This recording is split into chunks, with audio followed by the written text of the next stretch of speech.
All right. Good evening, Mayor and Board of Trustees. Kelly Hodling, Deputy Town Administrator, and I'm joined tonight with Stephanie Anderson, our HR Manager. Before you tonight is this discussion on the Family Medical Leave Insurance Program that's run through the state of Colorado.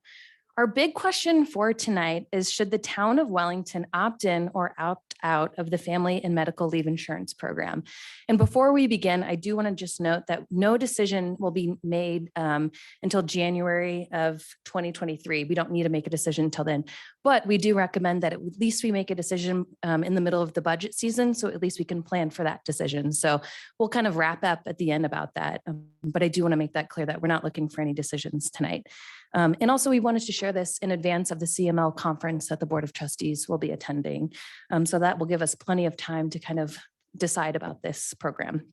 So tonight we will be reviewing the program and what it means, how it works, Wellington's options, the potential financial impact, the pros and cons, and we will conclude with the timeline and next steps. So now I will turn it over to Stephanie Anderson, our HR Manager. Thank you.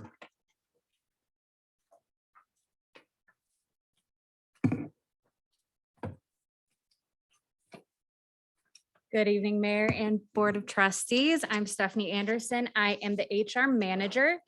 So I wanted to kind of run through what family leave is, how we got here, and kind of the next steps as well. Like Kelly said, we do believe it's going to be talked about a lot at CML. So at the end, please ask any questions that you have. So family leave, it was a Proposition 118. It was voted in November of 2020 to initiate a state-run family and medical leave program. And what it's really looking to do is so that every Colorado worker would be eligible to have 12 weeks of paid leave available. They're going to start collecting funding for the program January 1st, 2023, and then it would kick off on January 1st, 2024. So who can use family leave and what's it for? And it's really for employees' own serious health conditions, someone in their family, if they're planning for a deployment, or if or if there's any immediate safety needs from domestic violence or sexual assault. So it really is just giving people the option to have some paid leave. So how it works is that it is paid and run by the state, but it is funded by employers and employees. So employers and their employees must submit to the state 0.9% of the overall payroll. This can be split between the employer and the employee. So 0.45% of salary or payroll is submitted to the state. We'd start submitting those payments quarterly to the state in January, or quarterly, so probably March or April, but that would start in 2023. And then if an employee did go for leave, if they applied for it, then they would be paid through the state up to $1,100 per week, and they would not be required to use their own sick leave bank. And they're eligible for 12 weeks of paid leave or up to 16 weeks with a couple different situations. All right, so all private employers do have to offer this leave. However, as a local government municipality, we do have an option to opt out of this program. So I'm going to briefly talk here about what that would mean, but the three options we have is either to opt in, like the other private sector, businesses and employers, or we can opt out, but by two options. One of them is either to decline all participation in the family leave program, or we can decline just the employer portion of family leave. And I'm going to talk a little bit more about that, but it's really giving staff and employees more responsibility to manage it if they do want to partake in this program. So thinking about Wellington specifically, what it means for us here in Wellington. We ran this program as if it had initiated in 2021. So based on what we paid to our staff in 2021, this is just giving us a good idea of what we would have paid then. So we had over the full term of the year, 64 full and part-time employees, 14 seasonal and board members. So in total, this the town of Wellington would have had to contribute just over $30,000 to the state. Half of that would have to be budgeted from Wellington's budget, and the other half does come from employees' paychecks. And when we're looking at numbers, this is looking at 2021. As the town continues to grow, we don't know if there are going to be more positions. We don't know if payroll is going to go up or down, But this number isn't a guarantee. It can fluctuate, it could go up, it could go down, but we really don't have a guarantee for what it could look like for budgeting purposes. So we're uniquely Wellington, but we're looking around to see what other municipalities are doing. And I actually do have incorrect data on here. There is a living worksheet right now through CML that is tracking which municipalities are choosing to opt in or opt out. And at the time I created this, Castle Pines was leaning towards opting in. But right now, the only municipality that is considering opting in is Crestone. The rest of the 53 other municipalities are leaning towards opting out. All right. So I want to give a couple pros and cons for both opting in and opting out. So some pros for opting in is that the administrative duties will fall to the state. They would be managing and making the payments to the staff members. They'd be tracking the leave. So some of the administrative burden would go to the state. This program could be pretty cost effective for our larger employers. And family benefits, they are portable. So if an employee chooses to leave the town and go elsewhere, these benefits would go with them. Some cons for this is that we would be paying the state to administer the program. We'd be paying for all of our staff, all of our seasonal, and not everybody's going to use the program. And if we do opt in, we have to be in the program for 3 years before we could vote to opt out. It's a new program, and with new state launch programs, you never know if they're going to be bugs or kinks as they kind of figure out what it looks like. So if we do opt out, some pros for that is that we would have a little bit more control over our own program to make sure that we are providing our staff with adequate leave for what the state is offering. We'd only be paying for our staff that are currently on leave rather than a lump sum. And when staff are on leave, that number is already budgeted since we're budgeting it with their position. They would just be paid their normal salary while on leave. And then also employees are eligible for a portion of their salary. So it's based on the amount that the employee makes, but it does cap out at $1,100 per week. And with our own run program, it would be the same salary so people could know what to expect. Some cons for opting out is that we'd continue to administer our own plan, which we've been doing so far. Employees may be interested in participating, and they'd either have to manage their own portion if we do completely opt out. And also the other con is that if the town could have some vacancy savings if people were on leave, being paid elsewhere, we wouldn't be paying them. So we could have some vacancy savings, but we don't know what that looks like. We don't know how many people would leave. So that's also kind of an unknown number. All right, so going back to the two options of opting out, where we can either decline all participation or decline the employer participation. So every worker in Colorado does have a right to this leave. So if we decline all participation, our staff members can still participate. They can elect in, and then they have to submit their payroll portions to the state for this program. If we decline just the employer participation, we would be responsible to deduct the amounts from their paychecks and then remit it to the state. So it does give more, we would have some responsibility if we do employer participation opt out only. So as Kelly mentioned, we're not looking for a decision tonight. So the first vote has to happen, and it's a vote from the Board of Trustees before January 1st, 2023. And then after that, we kind of take over the next steps that we notify our staff members within 30 days. And then we do further notifications in 2023 as we get closer to 2024 when this takes place. If we do opt in at 3 years, we'd have the time to check in and see if we wanted to continue. Or if we opt out, we would have to continue to opt out every 8 years. If we're just thinking about people on leave, benefits always come to mind of what kind of impact that has. And family leave, if employees are eligible, it would run concurrently with FMLA, so it isn't giving extra time away. And then short-term disability, that is just something else. If people are already being paid for 12 weeks, what does that mean? Would they still want to have short-term disability insurance? That also has no impact on the town since it is paid for fully by staff members that elect to have short-term disability.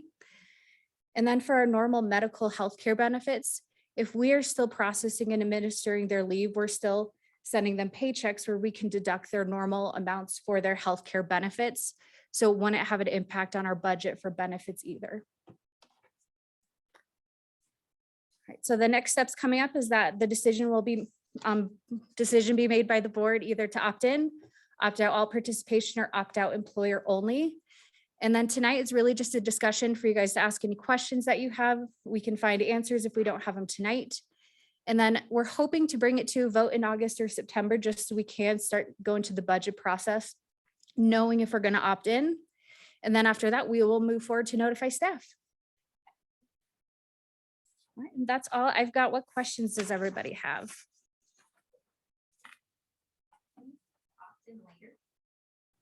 We could opt in. We would have to, I believe it still is the 3 years that we would have to go either way. So we could still choose to opt in. I can verify that number. So basically you would be paying double in for these benefits, right, as an employee? Because you'd already be paying for this, and then you have to pay the state on top of that, correct? So if we opt out, Are you If we saying? opt in, if we opt in, what would happen is that the town of Wellington would deduct from their paycheck the 0.45%. So we would be sending in their portion along with the town budget 0.45% with the state. So the employee still would only hold the responsibility of 0.45%.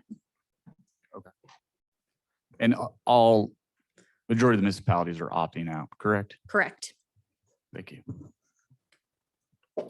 Yeah, just to follow up on that, as far as the ones that are opting out, is CML trying to break that out as far as which ones are doing all participation versus employer only? They haven't put that on the spreadsheet at this time. It's definitely something we can continue to reach out to our CML listserv. I'm always working with other HR managers and communities and figure out what the breakdown is looking like. The resolution I've seen so far, I believe, was fully opting out, but I can get some more information. What do you guys do now for? Thank you. What do you guys do now for family medical and leave? So currently, we do not have a special program for family and medical leave. We do offer employees, they get sick time from the moment that they start. They do receive a pretty good bank of sick leave. And then they do start to accrue vacation time right from day one. And the accrual within the first year is 15 days. And then they also do receive 10 paid holidays with 2 floating holidays as well. But if this program does go into place, it would definitely be a policy that we'd be reviewing and potentially making some changes to make sure that we are still a competitive employer. We want to make sure that our staff can have the support to leave. On an average, how many people would this affect a year from what we've seen through our people It's always hard to tell because over the past couple of years? So How what many I would have can it say, actually affected? so last year there were 3 different leaves that took place. I'm not sure what leave had taken place back in 2020 or 2019, but it's definitely not a common practice for people to have long-term leaves.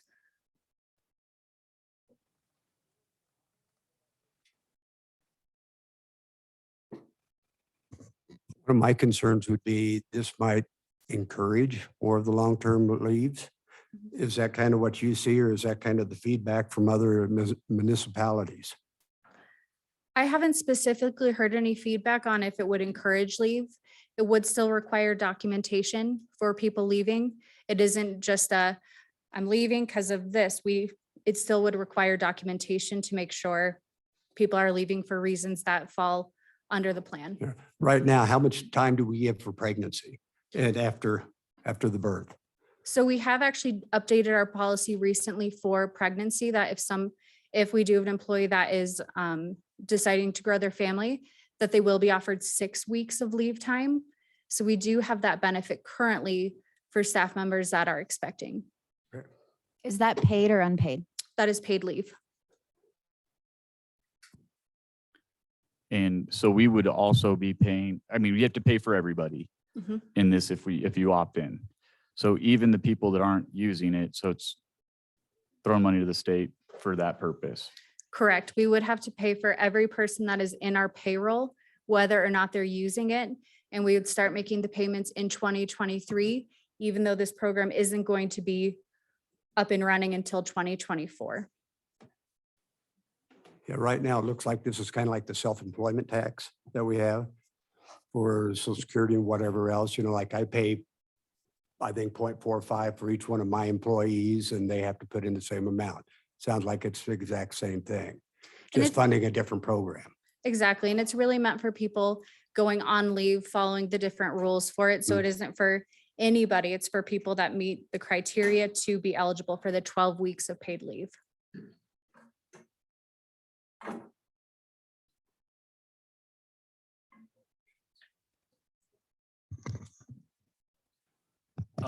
If we opt into this, do employees have the opportunity to decide whether or not they want to pay that, or they are automatically paying the 4.5%? It Or the just to clarify. 4.45%, I'm sorry, wrong percentage. No, I started looking at that too. So it is very complicated. There's been a lot of confusion within CML and in the state while we're trying to work all these things out. But if we decide to opt in, employees must opt in. They do not have the option to opt out. But if we opt out and the employees opt in, they got that freedom, right? Correct. If we opt out, employees can still elect to opt in. And then we could either do the employer opt out only, where we could, the full opt out where we wouldn't manage any of their payments to the state, or we could manage that process for them and still remit their payroll.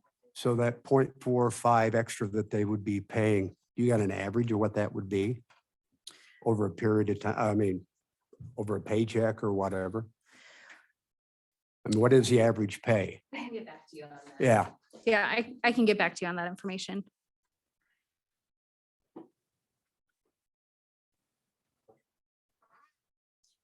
It'd be helpful to just get input from our employees too, as we're going to this decision, whether that's a survey internally or something. It'd be great if you guys could put something together to get feedback, and however you need to do that. So that when we do come up to a decision, we can kind of hear from our employees too, since it will be impacting them one way or the other. That's a great idea. Thank you. Any other questions? All right. Well, I did include the link on this presentation. So if you do have further questions, you can always look there. You can reach out to me directly. We're all working through and figuring this out together. So I'm definitely here to help. Thank you. Stephanie, when you send out the information, the answers to the questions, can you send the link to the CML Yes. item too, so we can all see? Thank you.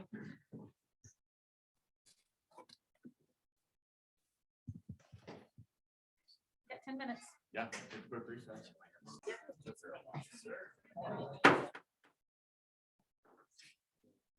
I now call to order the June 14th regular meeting of the Wellington Board of Trustees, the time being 6:30 PM. Please all rise for the pledge. Pledge allegiance To the flag of the United States of America and to the republic for which it stands, one nation, under God, indivisible, with liberty and justice for all.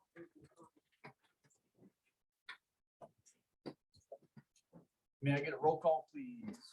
Trustee Gator, Here. trustee Kenny, present. Trustee Mason, Here. trustee Teets, Present. trustee Wiegand, here. Mayor Pro Tem McDonald. Here. Mayor Shosse. Here.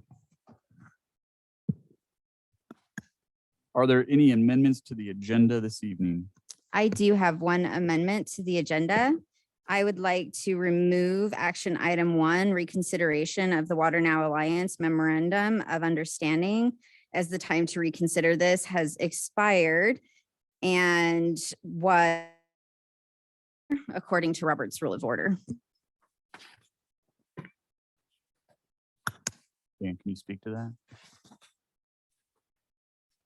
I think if the question is on the amendment, I think I would take up the amendment now, and then we can take up the discussion of the point of order through a point of order made during that time. I think at this time, the only item on the table would be whether it should stay on the whether it should stay on the agenda itself. And I think that would be a decision of the board on that amendment. Once we get to that item, then we can discuss. I think that would be the appropriate time to bring up the point of order of whether it's in order.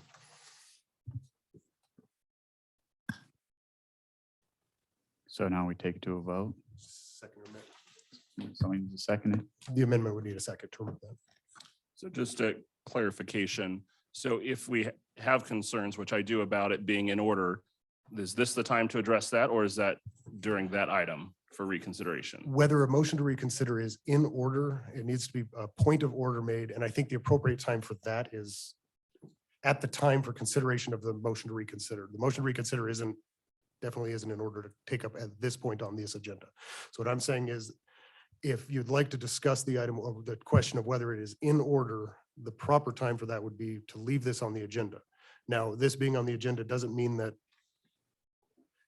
if the decision is that the motion to reconsider is not in order, then the agenda, we just move past that agenda item. Further, if the motion to reconsider is in order but fails, then we move past this action item. Okay. But there would be discussion at that time. That would be my recommendation. The point of order should be called at the time that the issue is in front of the board.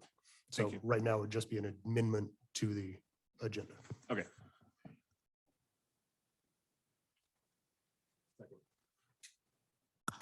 Is there a second? Second, May I get a roll call, please? Trustee Gator, Yes. trustee Kenny, No. trustee Mason, No. trustee Teets, Yes. trustee Wiegand, yes. Mayor Pro Tem McDonald, No. Mayor Shosse. No. We have a 4-3 vote. Are there any conflicts of interest related to the items on the agenda this evening? Mr. Mayor, that was an amendment to the agenda. The agenda still needs to be approved. Can I get, The second was an amendment to the agenda, correct? Correct. So the amendment to the agenda failed, and so there still needs to be a discussion of approval of the agenda, not amended. We kind of skipped past the approval of the agenda stage because of after that vote. Do we have to so take a do we, vote? Well, Now we it just discuss wasn't it? said. I usually there's don't generally approve the agenda? We do a consent agenda, but not yeah, Are there any changes to the agenda? We hadn't, other, excuse okay, me. got it. Are there any other amendments? Okay. I think we're okay. There's a lot of parliamentary rules here. okay, thank you. I don't have any amendments. Does any of the? No conflicts, conflicts? No conflicts. All right, we will now move to item B1, public comment. Individuals wishing to speak on non-agenda items are asked to sign up at the podium. Once called upon, please come to the podium, state your name, and you'll be limited to 3 minutes during this public comment. And then I would like Mr. Sapienza to preface. Thanks. Regarding agenda item number 2, which is the consideration of the Lamb annexation, please know that the hearing for that item was held at our last meeting, at which time considerable public comment was given. No additional information, including public comment at this time, may be legally considered by the town board in its decision-making on that agenda item. No additional public comment should be given on that agenda item at this time. Thank you. Thank you. I don't believe that I will be directly addressing that. If I'm out of bounds, you can let me know, but I don't think I will be. I want to begin by thanking all of you for your service to our community. I don't know what the spirit of tonight's meeting will be like. Last week was a bit sparky, and you all are signing up to serve the community and at times face the frustration of the community as well. So I want to thank you for that and recognize that it's not easy to have that role. And I believe that assuming that you all are not doing things in your own interest, running an agenda that is some bizarre private agenda, that you are making decisions in the best interest of the town, and you're doing things when you make a decision you believe is the best for the community. So thank you for that. I also want to address the overall premise of our community having this vote that we did last year to allow for marijuana. I think that it's probably on your minds, just want to let you know it's on some of our minds as well, that passing by a single vote is a crazy thin margin. And something so controversial, something that will so change the nature of Wellington, consider proximity to Wyoming, Nebraska, I think needs more of a mandate than a single vote. And so I would encourage you, I don't know what the process would be, but to find a way to put that back onto the agenda or to the community, bring back to a vote so we can get better clarity. Our community is not very unified in many areas. And so to move forward on something where it's literally 49.0 something percent is opposed to this, we need to have more unity before we do something so controversial for our town. Those are my thoughts. Thank you. Thank you. Can we get your name? Name Did and- you sign up on the? I'm sorry. I am Russ Brewer.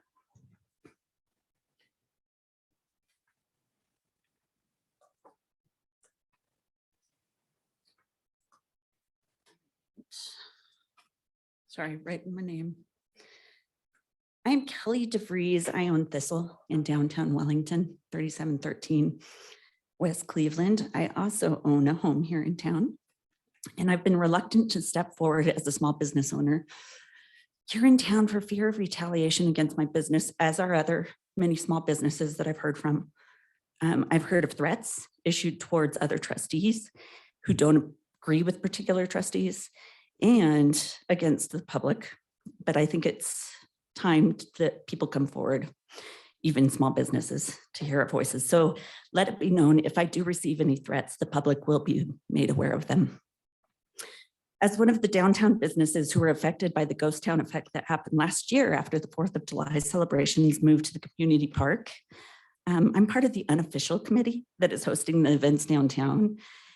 And for this 4th of July celebrations, and it's come to light that Trustee Teets is spreading disinformation on her personal Facebook page and by word of mouth about what is happening downtown for the 4th, like that we're branching off and trying to make a whole new celebration as opposed to the CAC, which is totally false. We're not trying to do that. We think we're all inclusive. We just want to provide more for our businesses downtown. So, and as a local homeowner and business owner on Main Street, I've been contemplating about whether to come talk about this and bring this to the public awareness.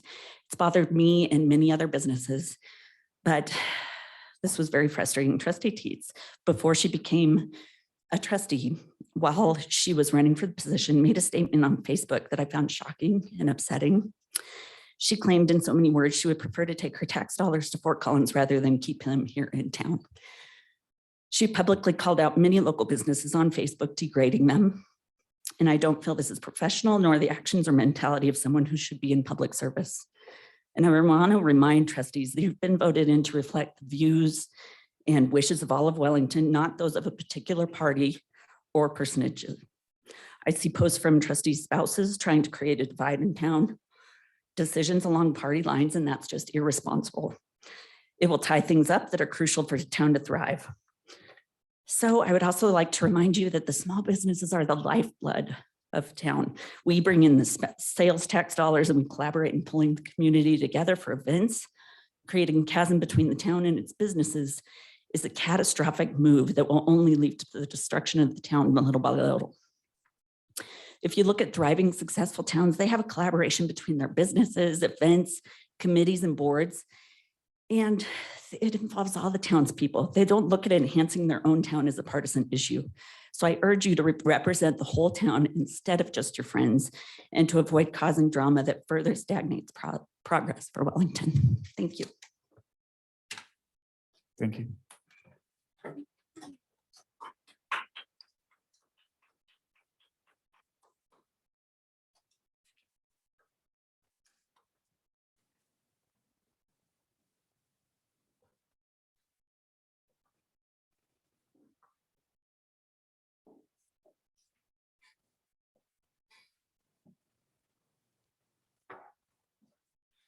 Good evening. My name is Hannah Misha. I'm from the Knolls, and I wanted to talk a little bit about 4th of July.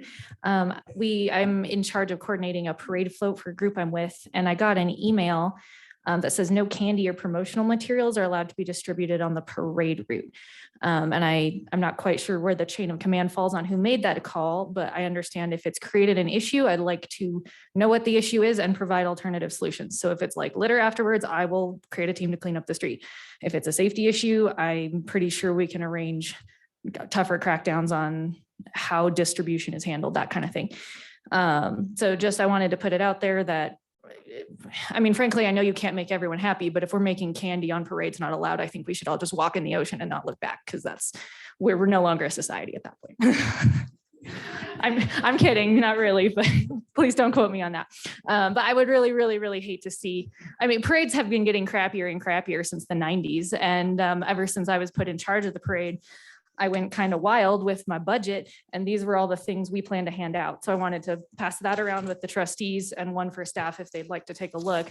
These are all, we're not going to hand everything out to every person, but I'd like for every kid to have at least one thing in this bag. And I went kind of crazy with it, and I have every intent to distribute them. And I'd really like to go for a different solution than no more candy in parades, because how sad would that be? So thank you much for your consideration. Thank you.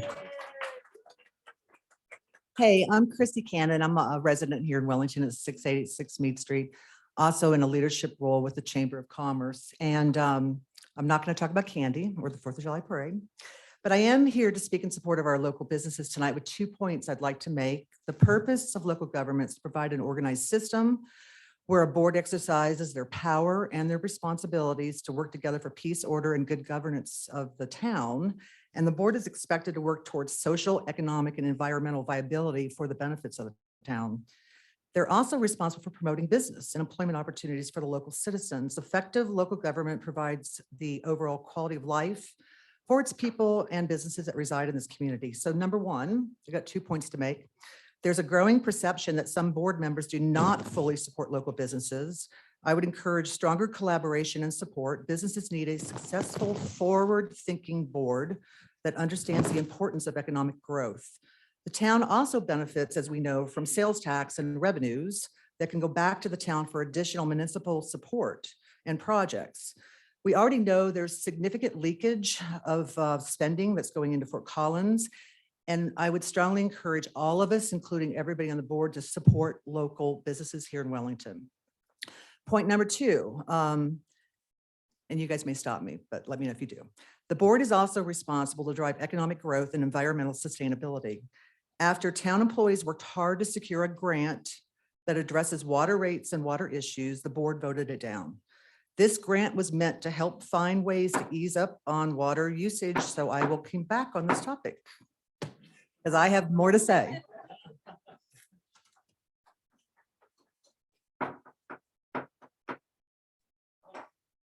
I figured I'd get the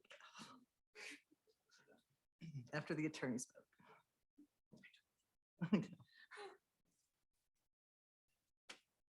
Good evening, Mayor and trustees. I'm Linda Knack. I'm on 4214 White Deer Lane. I'm also a business owner on Cleveland Avenue and have another business within the town as well. My statement, public comment here is I have been frustrated with the feeling that the board, the current board, is not in an open space to listen or show up. So I'm here to just say I would like to see more listening, more showing up, even at town events. A lot of things that are going on. I see maybe 2 faces that are at many events. I'm also going to ask you guys to get uncomfortable. Maybe that means show up to a business that you haven't talked to. Maybe you might show up to that business that you know, my religious beliefs don't align. Show up. You did get elected to represent our town. That is the whole town. So start listening to the members of the community, please. Because I'm very much seeing a lot of ugly things happening. Get out from Facebook, start talking to people in face to face, please. Basically, I'm asking you to start listening to the majority, because that majority might be more silent than you know. I also want to just share, as a business owner, I take immense pride in that I pay sales tax. I don't pay sales tax, but I do collect it for the town. And being a downtown business owner and being able to contribute to our sales tax is actually an honor. As a small business, that's what we get to do. And I just want to say that it is shameful that things that we do offer in this town do get sent to Fort Collins or another area. Even order online. Guess what? We get sales tax online. So just put in perspective, show up, be aware, and remember you are representing a majority, whether you agree with them politically or not. Please listen. Thanks. Thank you.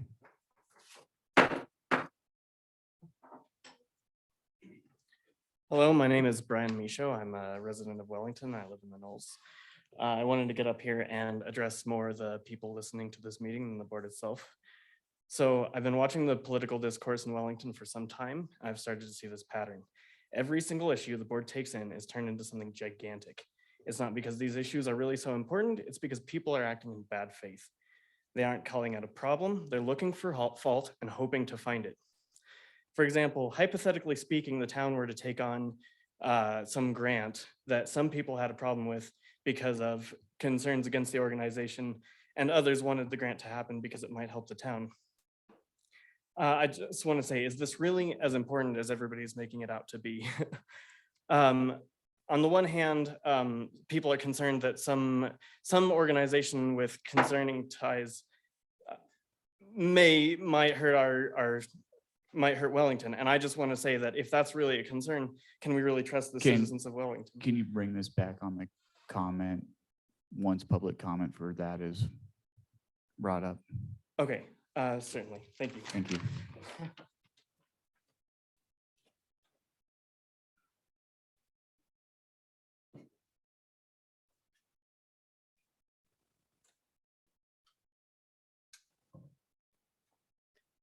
Lowry Moyer, 3814 Harrison Avenue. I would just like to say that I agree with the stay off social media. I think that there is a great amount of disinformation that is happening, and people are being misrepresented and misinformed greatly. And it is a huge honor that you hold as our trustees and mayor. And I know that you all feel that greatly. And I would just really ask that our community and those listening online would take the time to fact check each and every issue. And if you feel strongly about something, you show up and you use your voice. To see all these people in this room today is heartwarming and invigorating. And I think it is amazing that we have so many people engaged. So I would just ask that every single one of you that hold this great responsibility to represent each and every one of us, whether you agree with us on a political level or not, to do your homework and look at what is absolutely, absolutely best for every member of this town. And if you have a disagreement, you make that decision on your own. You do not take a script from someone else. You use your mind and your power as an individual to look at the factual information out there and come to a decision on your own. Thank you. Thank you. I'm Reginald Westfall, 3268 Wild West Lane. The first issue I want to address is I wondered if the town attorney could tell us when our municipal court will have the authority to enforce the penalties in the new law for fireworks. Okay. And the other thing that goes along with that, I assume we have a noise ordinance. I'm wondering if that's also antiquated, and does that meet the standards, state standards for noise, and that would be enforced. So both of these issues boil down to we need a municipal court that has the authority to levy the penalties as needed, just like it's just as important as it is for building ordinances and stuff. And I don't know why we don't have that, but we better doggone get it. And the last issue I have is we're sitting here, I just happened to view the activity, well, actually Parks and Recs. And I noticed that there was big issues about basketball courts. Now, this might seem a real small issue to everybody else, but in our community, in Buffalo Creek and in Wellington Community Park, there is not one single basketball court. And I say, put one there before you put them anywhere else that already has them. Because the kids up there, they play on the street. People come along and the housing authority, the HOA, take away their basketball courts and they have no place to play that. So I think I mentioned this before because somebody who set this up obviously wasn't a basketball player. They didn't care about basketball courts. They were tennis players where only a few people can play, or they were baseball players. And, you know, come on, if we're gonna do it right, let's do that for the kids. Thank you. Thanks, Rich. Hi, everybody. Lisa Cholet, 7424 Homestretch Drive. In listening to everything that everyone had to say, I just want to say all but one trustee who I haven't had a chance to really work with, we may not always agree, but I feel like we have a fairly good working relationship on most issues and we can talk through anything. I'm one citizen. I think that's true for the 7 of you as well. And I think for the benefit of the town, we need to start discussing things in a manner that is fact-based, not value-based. Because one of the things when I ran for trustee that I loved about that particular position is that there really isn't a lot of politics to be considered at a municipal level. Those things are decided at a state level, obviously a federal level. Our country is very divisive, regardless of whether you're a Republican, a Democrat, independent, libertarian, and Green Party, and all the parties, right? But this is a small town. There's not that many of us. There are things that we collectively want to do that I've talked to most of you about, and it is disheartening to me when the first comment I ever hear when people find out I'm from Wellington is, wow, you guys are a mess. People are watching this. I've gotten that from business owners, from elected officials, from other town candidates, people that work for towns, potential business partners for us that would be amazing. And that's what they hear. That's not good for us, you guys. So I'm just imploring you, hear the people on both sides, embrace everyone, particularly our business owners here, because we don't have that many and they're important. And most of them live here in town, so they have dual interests.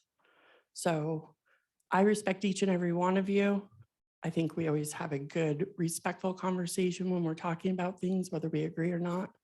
I would just ask you to apply that to one another and put forth our best foot to the people that are watching us. Thank you. Thank you.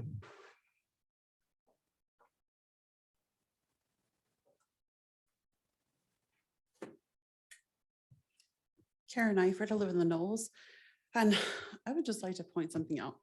I had a debate, discussion, argument with a trustee, a sitting trustee now, and that came out on Let's Talk Wellington. And that trustee and I both decided to end that and to not keep it going. But I was attacked by so many people in this town who said, you're attacking our trustee. When really I was just disagreeing with the trustee. I think it's totally fine to stand up here and disagree with the trustee. I'll disagree with John. I'll disagree with Ashley. I'll disagree with Kaylor. I'll disagree with Sherelle. That's happened a few times too, contrary to popular belief.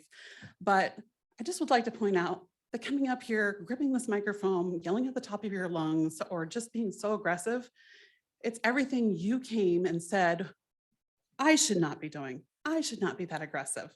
So I took that to heart. So I'm saying to the town, you don't have to be this aggressive. You can come up here and talk and be a normal human being.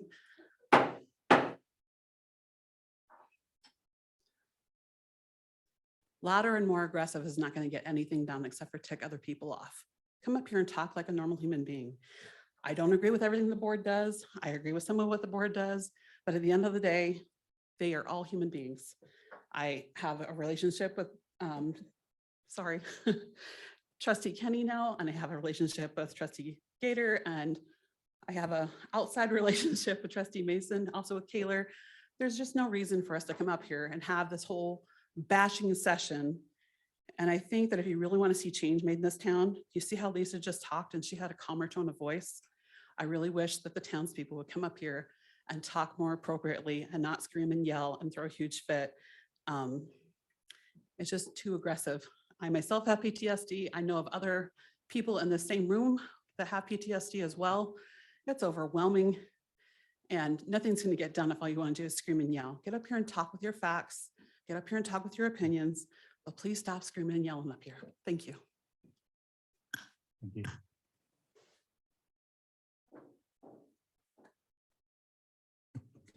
So my name is Eric Hayes and I live here in the old part of town off of First Street. And just listening to the comments tonight, I have not been interested and I have not been involved in the politics. I'm aware of what's going on in the nation, but I have heard a couple times tonight, and I'm not trying to start any arguments with anyone in the room. And I've heard it outside of this room as well in a couple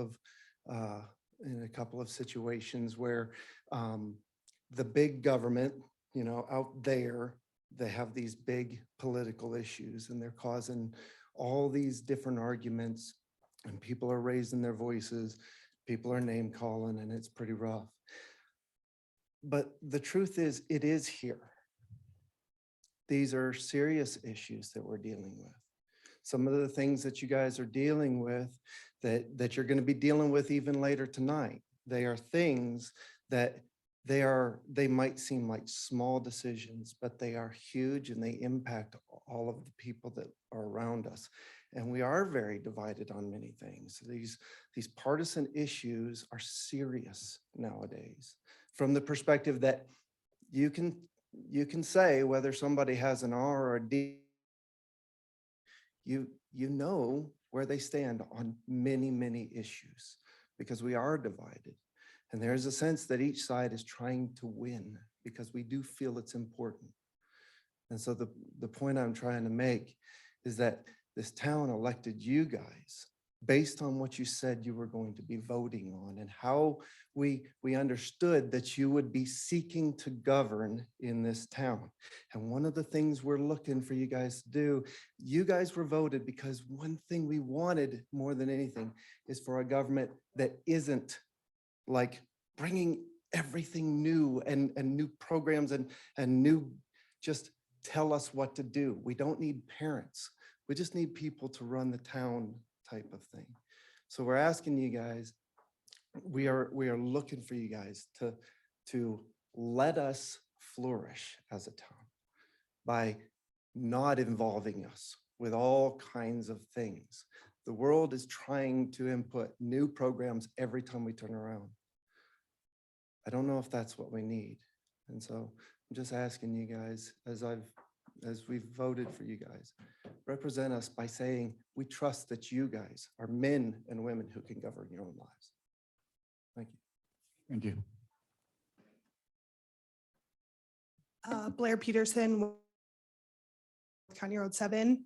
I just want to say that this is a nonpartisan board and these are apolitical issues. Hi, Melanie Murphy, 3584 Polk Circle East. I have a couple of things actually. First of all, as a proponent of 2B and 300, I just want to say if you guys want to take this back to court, we can definitely take this back to court. I actually came here tonight to say I agree 100% wholeheartedly with every single thing that Kelly DeVries has to say. Thank you.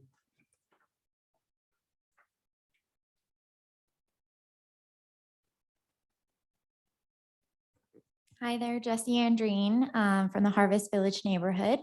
I just wanted to ask you guys before you make big decisions like you're making tonight to, I know that I've said this a million times, but to get this information out to our community,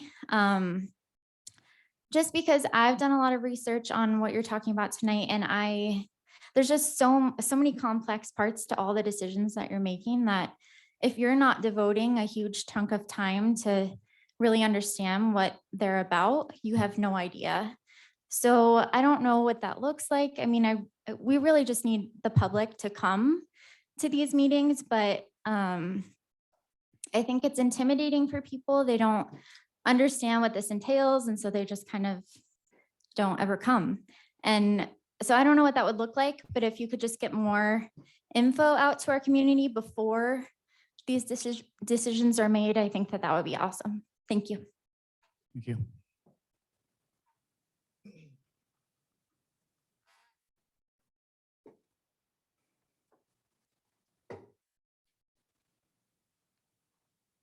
Okay, no further public comment. The consent agenda consists of the minutes of May 24th, 2022 Board of Trustees meeting, lightning protection for water treatment, water reclamation facilities, resolution number 23-2022, a resolution of the Board of Trustees of the Town of Wellington, making appointments to the Wellington Finance Committee, resolution number 24-2022, a resolution to the Board of Trustees of the Town of Wellington, making appointments to the Community Activities Commission, and resolution number 25-2022, a resolution of the Board of Trustees of the Town of Wellington designating names to certain parks within the Town of Wellington. Can I get a motion to approve? So moved. Second. May I get a roll call? Trustee Gator, Yes. trustee Kenny, Yes. trustee Mason, Yes. trustee Teets, Yes. trustee Wiegand, Yes. Mayor Pro Tem McDonald, Yes. Mayor Shosse. Yes.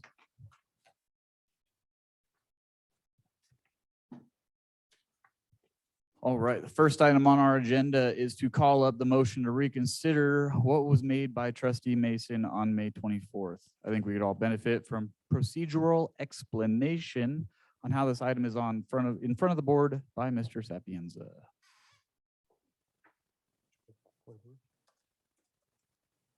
Are you doing the point of order, John?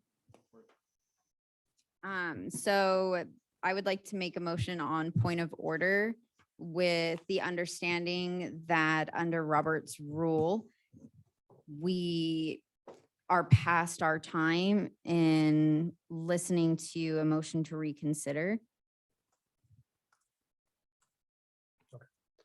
On a point of order, so I'm just backing up one quick step. On a point of order, the trustee makes a point of order. It does not need to be seconded. So that point of order was properly called. Then if you have additional explanation, you can make that. The decision is up to the chair of the board in this. And if you'd like my opinion on why I believe that this is in order, then if there were further discussion wants to be had, and trustee Gator indicated he wanted to have more discussion.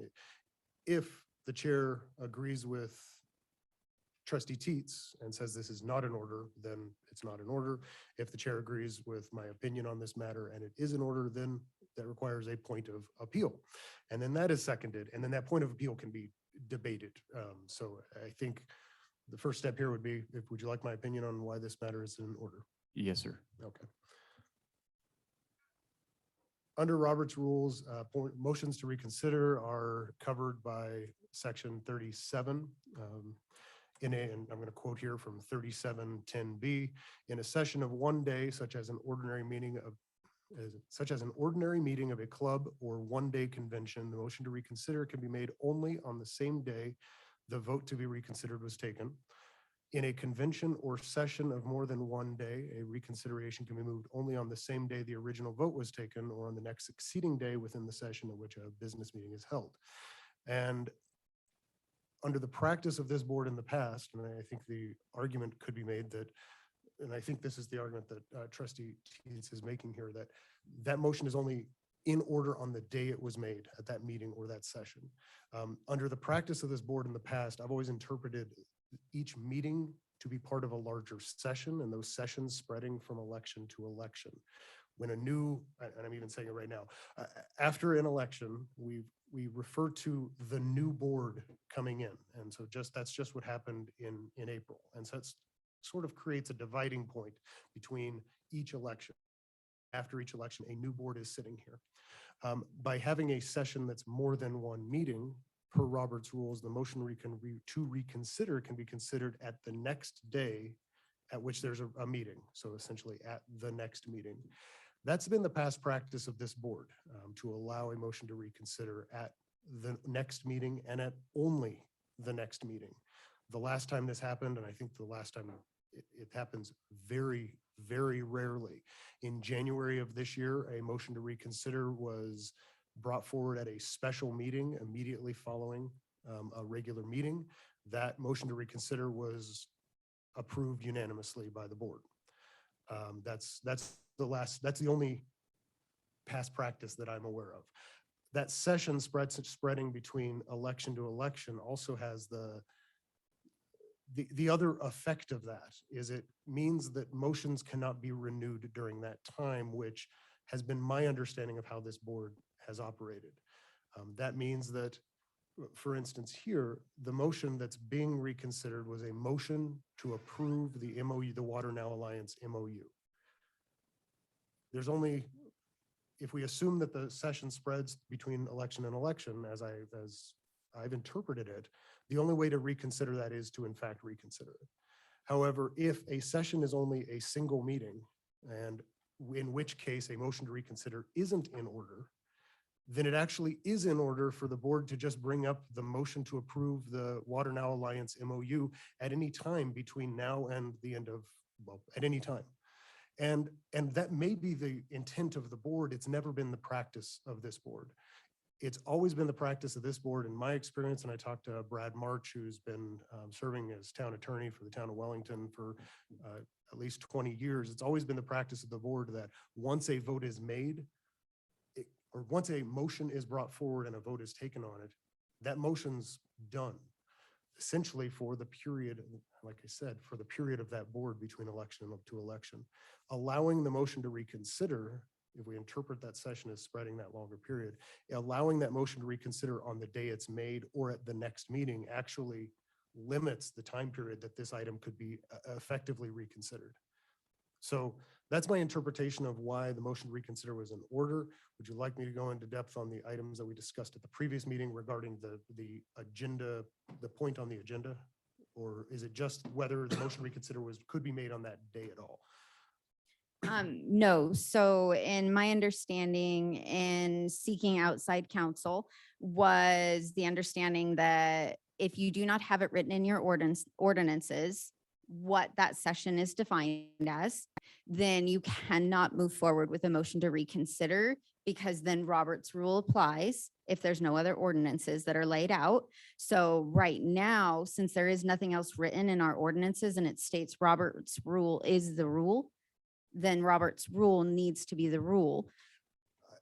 With us as being a board that is to abide by our ordinances and the laws that are set in place. That was one of my points when it came brought up this last session, is that motion to reconsider was null in that period because it wasn't a next day session. And the motion to reconsider, according to Robert's rule and our rule of ordinances, if we're going to follow our law, states that this cannot be motioned for reconsideration. One item, the Robert's rule doesn't say it needs to be the next day. It says it needs to be on the next succeeding day at which a business meeting is held. And so the interpretation there is it's at the next meeting. However, I think as I said, I believe your interpretation of this is I don't think you're wrong. My opinion is that the session has been previously defined by this board, and it's been a underlying assumption about the operation of the board and sort of the long-term effect of its motions. Under Robert's rules, the bylaws are essentially what would set that to be a longer period. I think you're right there. However, because this has been the practice of the board for, as far as I know, 20 plus years, the effect of this decision that a session is defined by a single meeting is that it would be in order today. If your point of order is decided on and against my opinion on this, it would be in order today for a trustee to bring up motion to approve the MOU, because a motion can be renewed at any time under Robert's rules. So on a point of order, there's not usually debate, but I think it's very important to get your point of view on this one. So I think now I've given my opinion. Mr. Mayor, do you have any further questions for me, or is it call for a decision from the chair on the point of order? My decision on the point of order is no.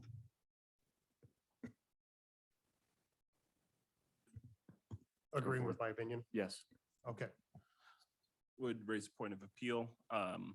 This board might have operating practices, but we do need to abide by the ordinances that are written. If we have not defined a session as from election to election, we should not be making decisions based on that. And if that means it's brought back up as a regular item, so be it, but let's do that in the proper manner. So I would raise a point of appeal with the chair's decision. A point of appeal needs to be seconded. I second that. Now, essentially what a point of appeal does is it takes the decision away from the chair, and now it's a board discussion. Usually it's reserved for each member of the board may speak once, and then there's a vote of the board on this point of appeal. Start with trustee Teets. Me. I just want to follow the rules of our ordinances set in place. That's not saying that you can't rebring this at the next meeting. That's simply saying that to follow the rule of order that we require our residents to follow, we should be following that same rule. We are the trustees. So if we're not following our own ordinances, how are we going to expect our residents to do so as well? Yeah, I got a quick question on this, the rules to reconsider. If we vote on this tonight, are we going to vote for the reconsideration and then are we going to vote to pass it? Or are we just going to vote to reconsider, put it out to the township notice so they can get back over here and then re-vote on it? I'm pretty sure I read that somewhere. I went through a whole bunch and I think that's what it said. I think the intent was to put this on, it's on the agenda because so that the motion to reconsider can be considered tonight. And if it is in fact passed, then the underlying motion would be revoted. But it won't be voted on tonight. That was the intent, was to vote on that tonight because it is on the agenda. So the public has notice under the Colorado Open Meetings Act that action could be taken on this tonight. And for purposes of debate on the underlying motion to reconsider, if it passes through this point of appeal, on the motion to reconsider, you can get to the, you really discuss that underlying motion in debate on the motion to reconsider. So it would be appropriate to have public comment at that time and do all of the normal procedures. But yes, you would into debate, and if passed, motion to reconsider, you would then go on to a vote on the underlying item. But there'd be no further debate on that. Really, the motion to reconsider would be the debate period.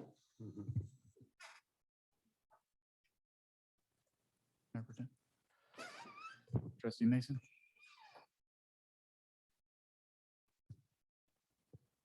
Oh, boy. We're definitely getting in the weeds here. I don't know if we're being serious about wanting to discuss this or not. I mean, if we want to,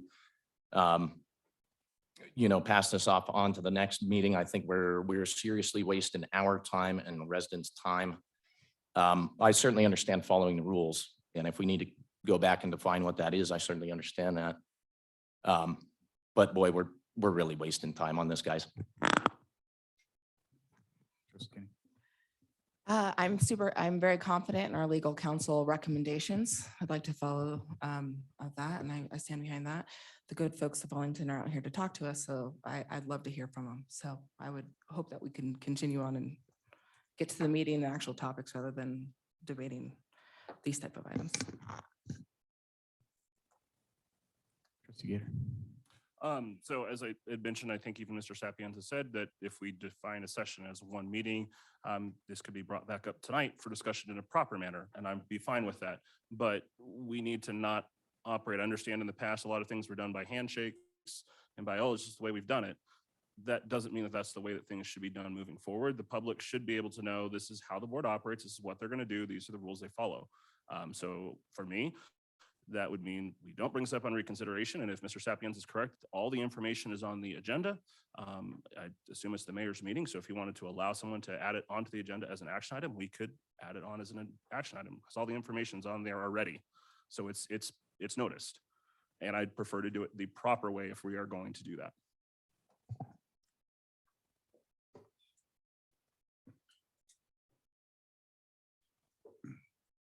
Now I bring it to a vote. If Yeah. you have anything to say, but yes, you can. I mean, I the think, Proper step would be to bring it to a vote. I on think point of we appeal. get brought up, we get the public comment, we move forward from there. That's all I have to say. Can I ask one more question? Sure, I think absolutely. what I had heard too, and I just like to get some clarification on this, that one of the big things is we're afraid that we're going to lose grants down the road because of this. That would be more debate. This will be once, If the point of appeal, Okay. we're really on just the point of appeal on. No problem. Whether the motion to reconsider can even be. Thank I mean, Can I ask Mr. Sapienza for quick clarification? absolutely. Mr. Sapienza. So if we vote on the appeal and it fails, and then somebody offers a motion to reconsider, we're sitting here debating a moot point because it could come before us for discussion anyways. Is that what I'm understanding? Is that how that works? If the vote on the point of appeal fails, Yes. if the Then vote there's on, a motion to reconsider. if the vote on the point of appeal fails, then the motion to reconsider that trustee Mason brought up is in order, and then you would debate the motion to reconsider. Okay. If the vote on the point of appeal passes, then the motion to reconsider is not in order. And then the motion to reconsider is gone. Okay. It disappears. Thank you so much for repeating all of that again. Thank you so much.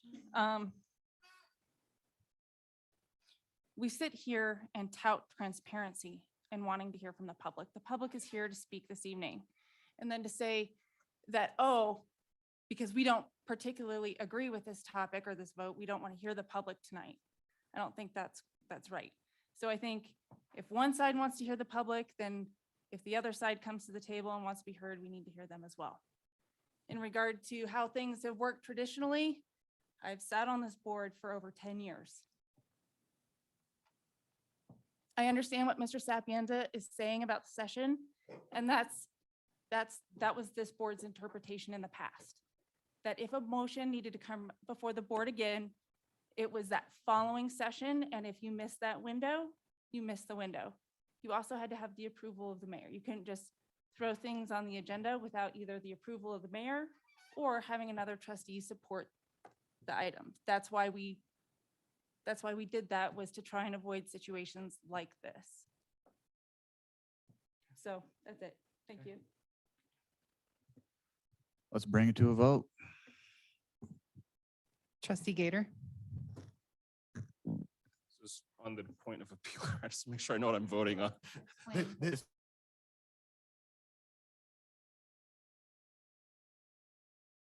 Okay. A yes vote on the point of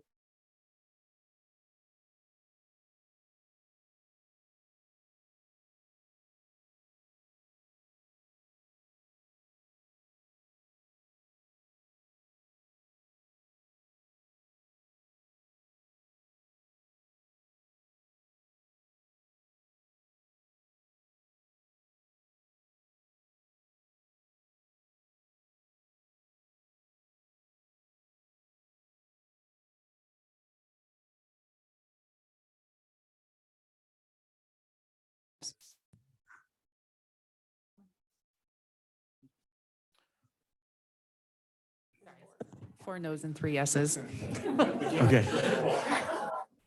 All right. And so Here we go. now it's an agenda item again. Now, you have called up the motion, when you introduce it, you called up the motion to reconsider. Now, the board can proceed with the motion to reconsider, and I think I included the underlying motion. Hold on one second. I apologize. Let me get to the right page of the agenda.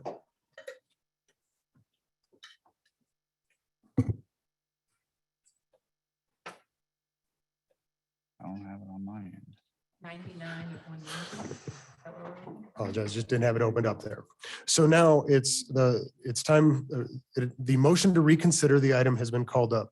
The motion that you're debating was a motion made on May 10th. Mayor Pro Tem McDonald moved to approve the WaterNow Alliance Project Accelerator Grant Memorandum of Understanding. You've mixed your people up. It was trustee Mason. No. This was like the original vote. Trustee Mason, Oh, excuse me, sorry. trustee Mason made the motion good. to You're good. reconsider. The motion that is being reconsidered, Mayor Pro Tem McDonald moved to approve the WaterNow Alliance Project Accelerator Grant Memorandum of Understanding. Trustee Kinney seconded the motion, and then that motion failed 4-3. Trustee Mason on May 24th brought up a motion to reconsider. Trustee Mason was voted on May 10th on the prevailing side. This item is now as a motion to reconsider up for debate as any standard item would be. As I think I've said a couple times, I would include public comment in there as you would normally include that. If the motion to reconsider passes, then the immediate next step is a roll call vote on that underlying motion, which we can repeat at that time. So the item is open. If you have questions for me, please let me know. And I believe Hallie is. Oh, she's hiding in the back. She's hiding in the back. Hallie Sheldon, the management analyst who presented on this item on May 10th is here as well. At this time, it is appropriate to debate the reconsideration, any new information that might have been brought up and the underlying item. So there you go. Thank you. But we weren't going to have a full presentation on the item because it already was, but I think Hallie would answer any questions you might have. Perfect. Trustee Mason? Yeah, I'll kick it off. So I just want to make it clear to folks, it is not my intention to bring things up for reconsideration all the time.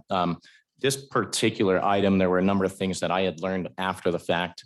A couple of those things include what it is to have board oversight over something like this if we were to approve it. The fact is, I've talked with Administrator Garcia about this, and we've got basically full oversight over this thing. If we want to have staff present to us halfway through what this package or communications toolkit is going to look like, we can absolutely do that. So oversight's a big thing for me. Another piece is I had made kind of an assumption that staff had maybe spent, 10 hours on this whole deal. Turns out they've actually spent 30 hours on this deal. Now, the 60 to 70 hour program, right? All that together, that's already a third of the program that they've already got done effectively, right? All the planning that goes into that. So that's a big thing. And another thing that I've heard about quite a bit from different folks that have written grants in the past, town staff, that sort of thing, the potential for damage to Wellington's reputation when applying for future grants. I think that's a very serious thing that we need to consider. And I'm not sure that everybody is maybe taking that seriously. I know that obviously this is not, I think it's a difficult thing to quantify as far as what the potential consequences for that could be, but I do think it's something we need to take into account. I do have 2 questions for Hallie while she's here.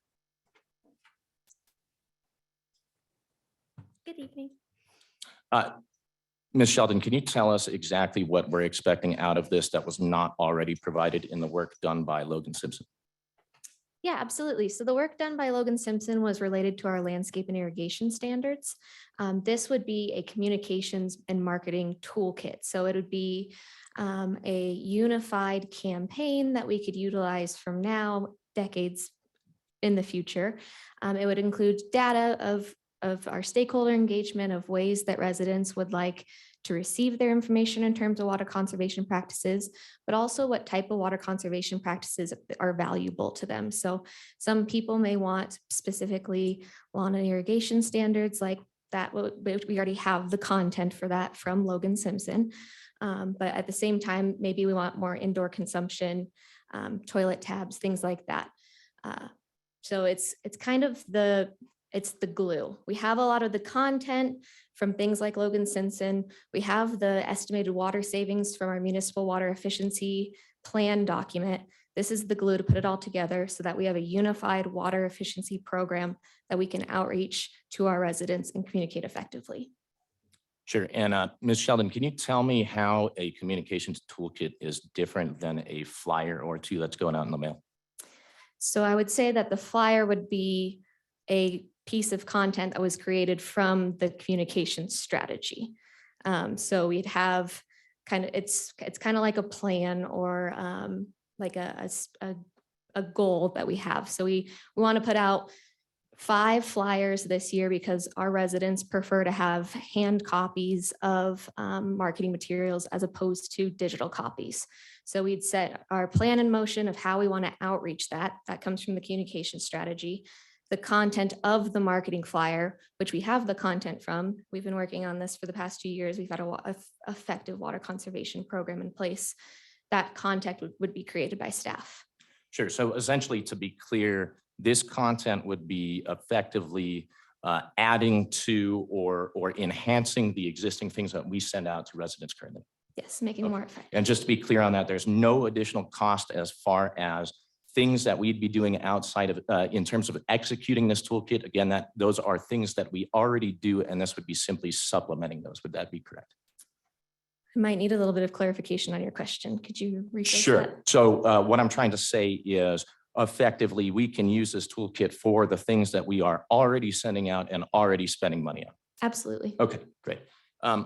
So just to wrap up my piece, I want to let everybody else talk here. Honestly, I think I was a little too hasty out the starting gate on the last deal. I am not sure. I know that a lot of folks have suggested that there is an ideological background behind this group, and I certainly said that as well. I don't necessarily like the group that's behind it. But the fact is, when we consider that the board can have full oversight over this deal and what this is intending to supplement, which is our materials that we're already sending out, I'm not really sure what the actual argument is. Trustee Kenny. Okay, so I appreciate your questions. Those were very informative. So I had some questions on those items too. So I really like a lot of the questions you asked. So in the past 2 weeks, I attended 2 county level or all of Northern Colorado regional elected event to talk and to network with people around Northern Colorado, or in the case I serve on the policy council for Northern Colorado for solid waste. During those, the top question and grading I received is, are you kidding me? Why wouldn't you guys be moving forward on this grant? It is common knowledge across the entire region at this point.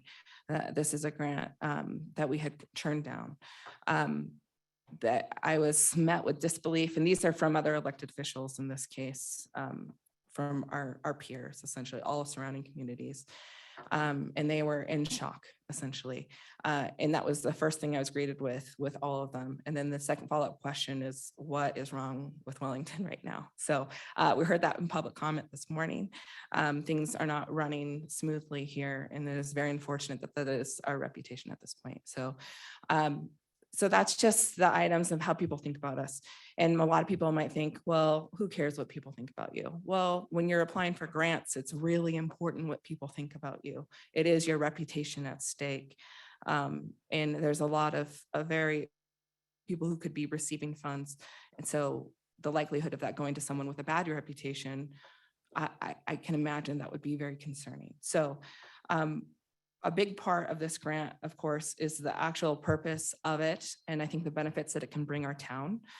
There are 2 major concerns that come up over and over and over again.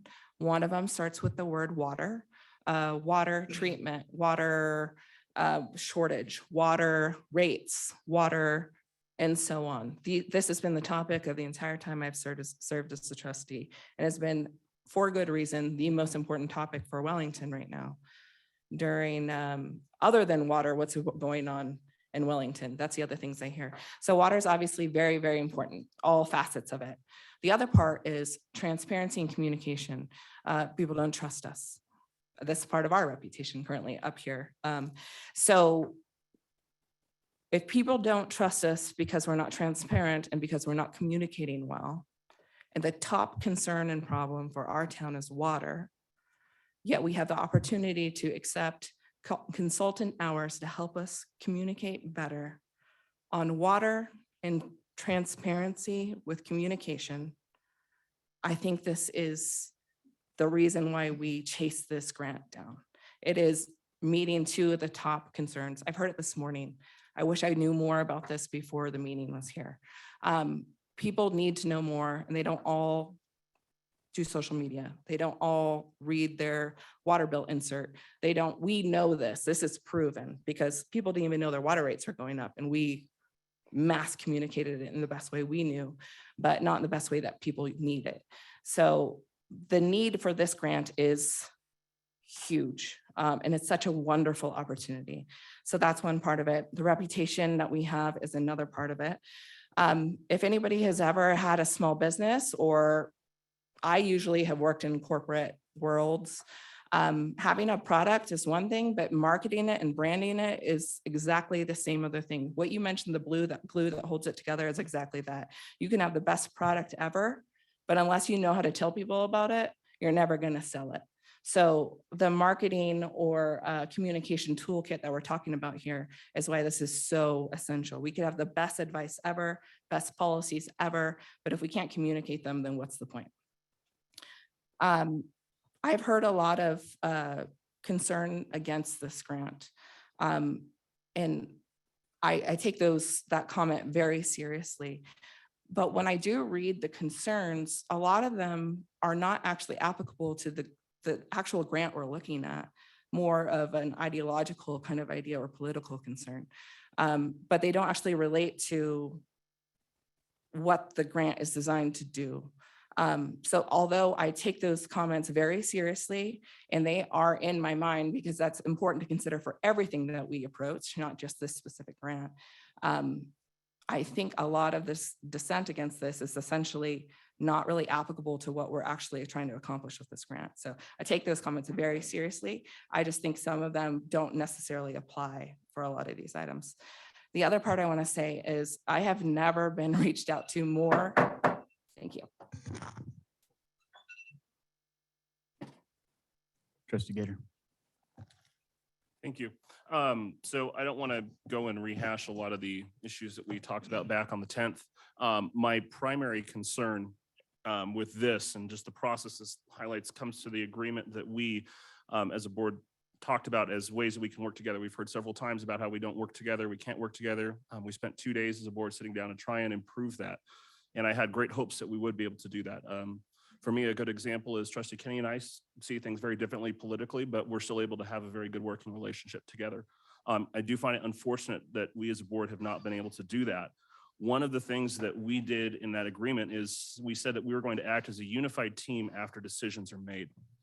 There have been many decisions that have been made by this board and prior boards that I completely disagreed with.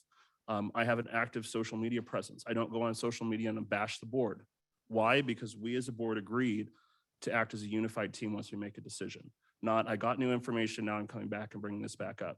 Mr. Sapienza brought up the prior time that this was brought back with a motion to reconsider. The proposal that we went forward with was the same proposal that was actually turned down at the meeting, and it was unanimous. We all agreed something had to be done because where we were at wasn't functional.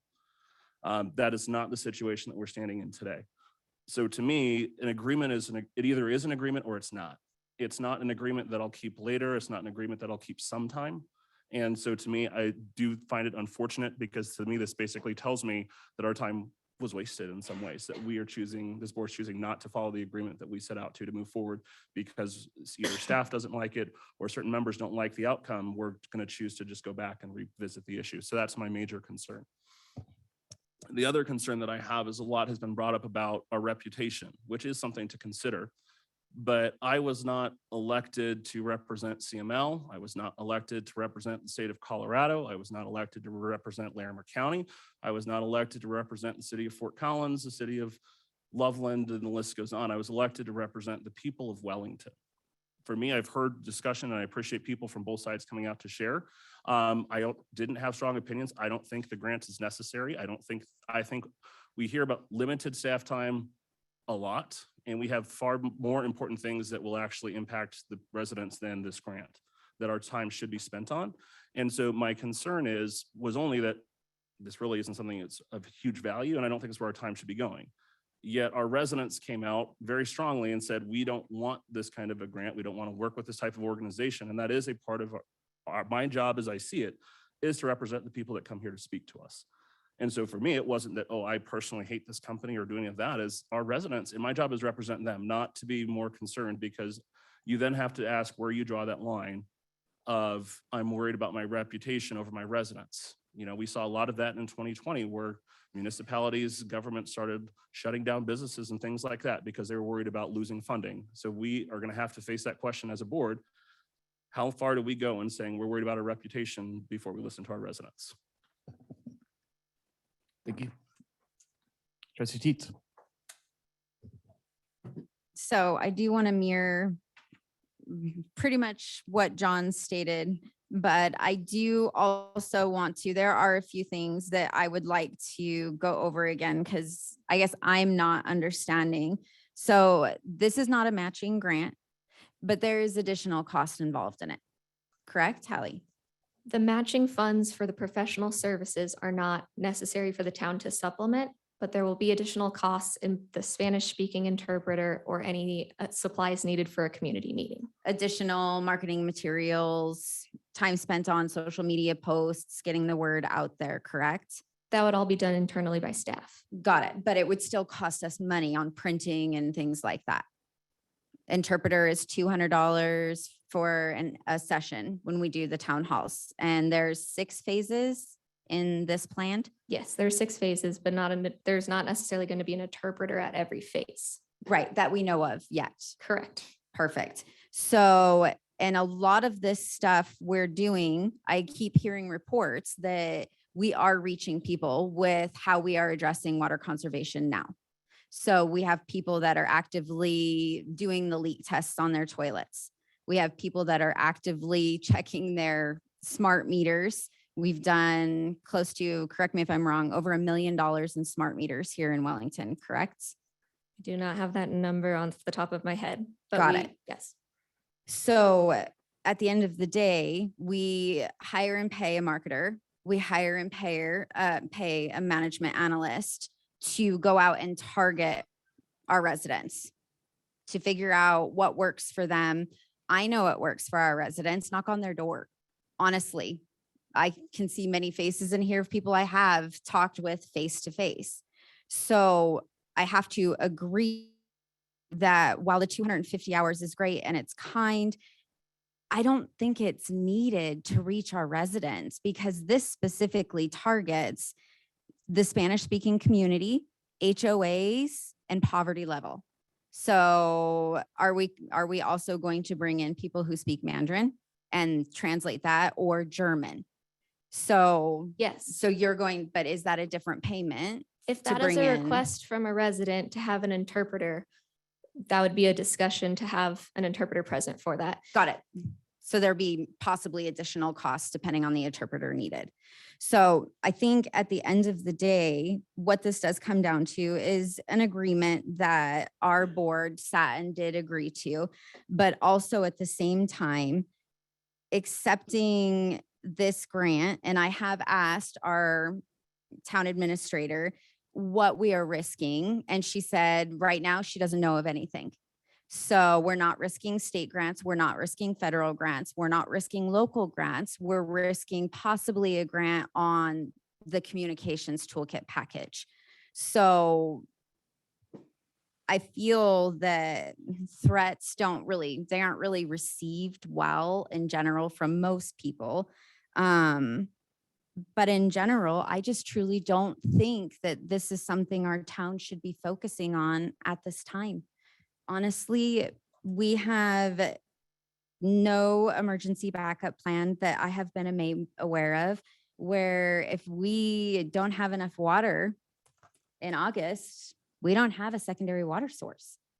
So when you get to the end of the day in this emergency planning, can this up to 70 hours of staff time? Now, it was said that 30 of that 70 is already invested, or is it additional 70 hours? I might need a clarification of where that number came So from. trustee, 1/3 of 90. So there's still 70 hours needed additional. Yes. Got it. So 70 hours of staff time on what we hear is already a tax staff base where you sit in our CAC meetings. So you guys do a lot.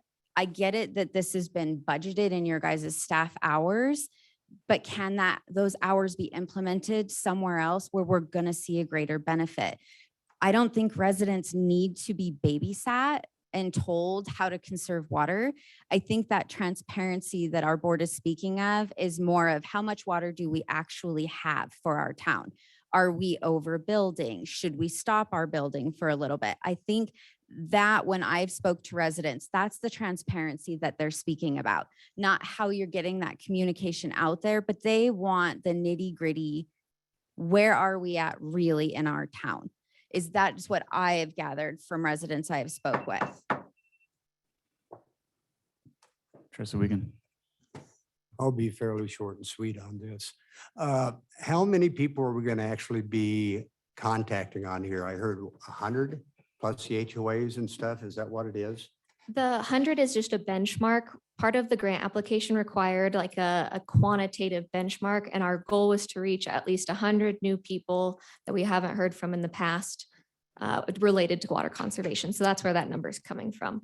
It depends on how many people show up to the stakeholder engagement meetings, how many people respond to surveys.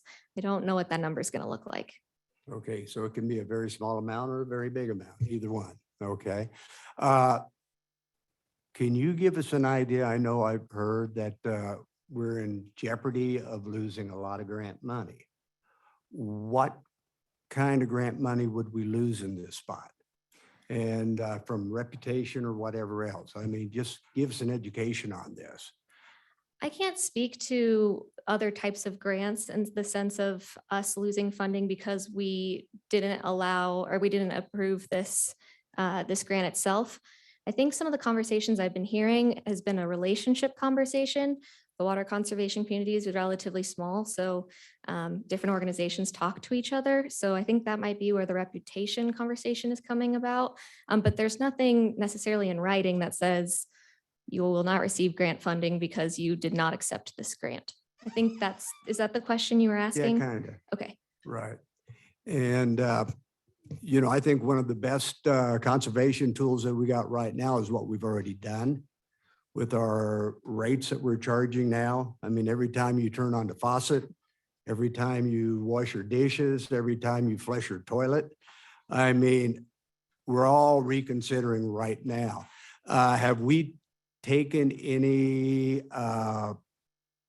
measure of what we were spending 2 years ago per household compared to last year, compared to this year? And so we can get a good balance on it already, whether, I think the community is conserving big time right now. And I think another thing too is, we got a limited amount of water. And every time another home gets put up, we're cutting that pie a little tighter on the pieces there. So I think we got to make some hard decisions. This is, I'm not sure if it's even necessary. And politically, I think it's kind of off the board a little bit myself, but I think we need to look at a lot of other different things here. I mean, moratorium on building, I think is a big thing. If we're worried about our water, and from what I understand too, Can we keep it on the subject of at hand instead of ideas of how we can handle it? Okay. Sounds good. I would say at this point, we need to consider the total impact. We need to figure there is an agenda in anything and everything that you do. There is an agenda. And I know what they're talking about, future plans, and let me read this here. Water efficiency activities, which are slated for over, a 10-year period of time.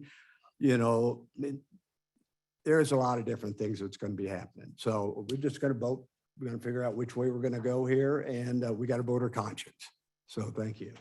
Thank you. Mayor Pro Tem.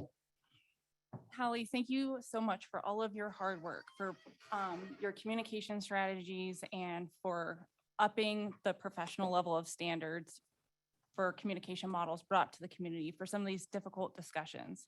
You have done a phenomenal job, and we are so very lucky to have you on our team. Thank you. And something that really stood out to me from your original presentation was that you have worked really hard on our current communication models, but you have exhausted your creative palette. You need a little bit of help to try and improve the phenomenal package that we've already put together. You can correct me if I'm wrong or if I'm putting words in your mouth. So I just want to state some facts here about this. There have been numerous journals and studies written on the most effective methods of conservation for water. And putting together strong communication strategies is the top item. The Journal of Applied Social Psychology, the Organizational Behavior and Human Decision Processes, the Center for Energy and Environmental Policy Research, the California Water District Survey, proceedings of the National Academy of Sciences, and perceptions of water systems, judgment, and decision-making. These are all professionals that have put in significant academic and scholarly research into proving that effective communication models are the most efficient method for water conservation. Our staff is asking for $25,000 to improve on something that we are already doing phenomenally. There's always room for improvement. Why would we turn this down? That doesn't make sense. Thank you, Hallie, for all of your hard work. Thank you. All right, Hallie. Okay. So basically this communications deal would be setting us up to be able to communicate with the toolkit, next year, 5 years, 10 years, 15 years down the road. And communication is the #1 way to get this across to our citizens. Now, we're already doing that, right? But this would make it better for the people because we're going to have these 6 phases. We're going to be reaching out to residents, asking them how they want to hear. Is that correct? Yes. Okay. I don't view this as babysitting the residents by any way, shape, or form. I view this as giving them something that they can use to their advantage if they want to. It's not me telling them they have to. It's me giving them the opportunity to use it. I want to listen to the residents. I want to hear what they have to say. I want to listen to the people that were here because everybody here up here can agree they're going to vote with the residents. So let's hear them.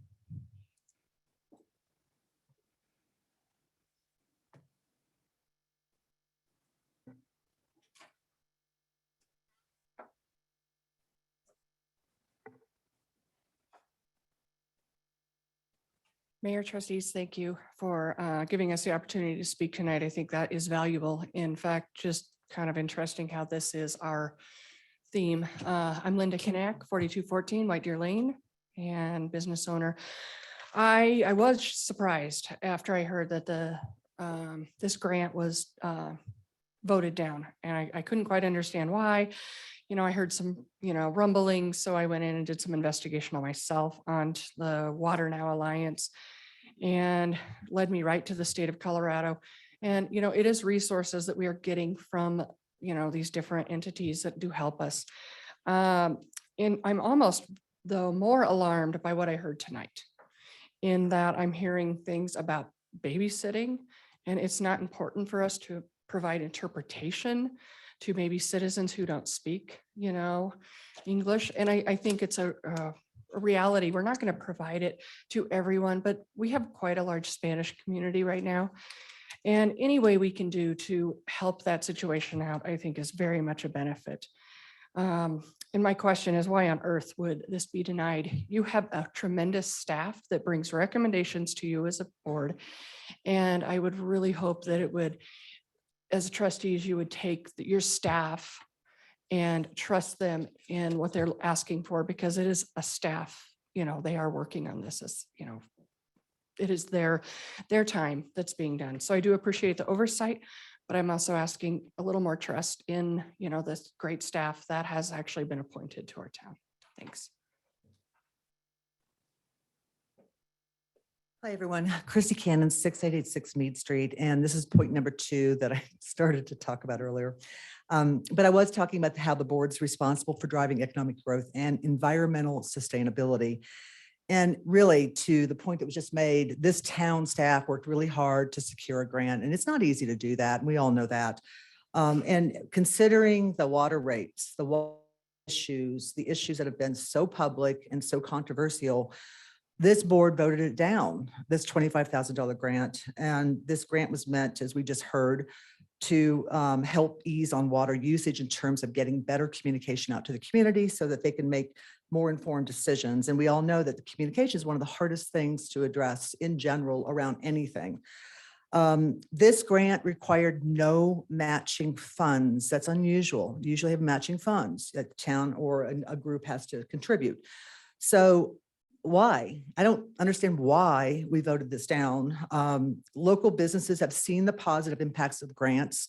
Over $500,000 has been spent, and you're seeing it right now for 10 businesses downtown. And look at the amazing results that we're seeing. It's just amazing. So we have grants that are important, and people say, well, how's this going to impact us for future grants? Some of these grants are really making a difference in this community, and we don't want that to not continue. So why wouldn't we try to tackle this water issue too? I mean, we're talking about facades for downtown businesses, but why not try to tackle one of the toughest issues that we've had to deal with in so many years? And to the point Rebecca was making, and I think Lisa Chalet was making as well, I personally know community leaders throughout the North Front Range that are buzzing about this right now, about the fact that we were able to secure a grant on a controversial topic that we've been dealing with, and this board turned it down. And my husband, who's a manager up in the Winter Park area, they're talking about it up there too. It is all over. It's not North Front Range, it's statewide. So in terms of impact on reputation, it's real. I mean, people are just amazed. And if any of you are at CML next week in Breckenridge, which I will be there, do not be surprised if other community leaders come up and ask you about this, because I think that will be a point of conversation. So please reconsider this decision and support this grant. Thank you. Thank you.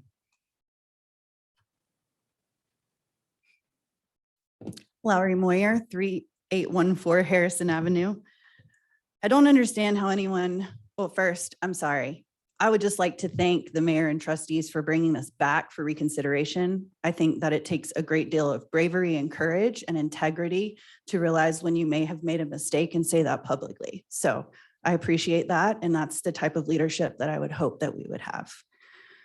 I do not understand how anyone could read the information in the packet and not see the huge benefits for our town.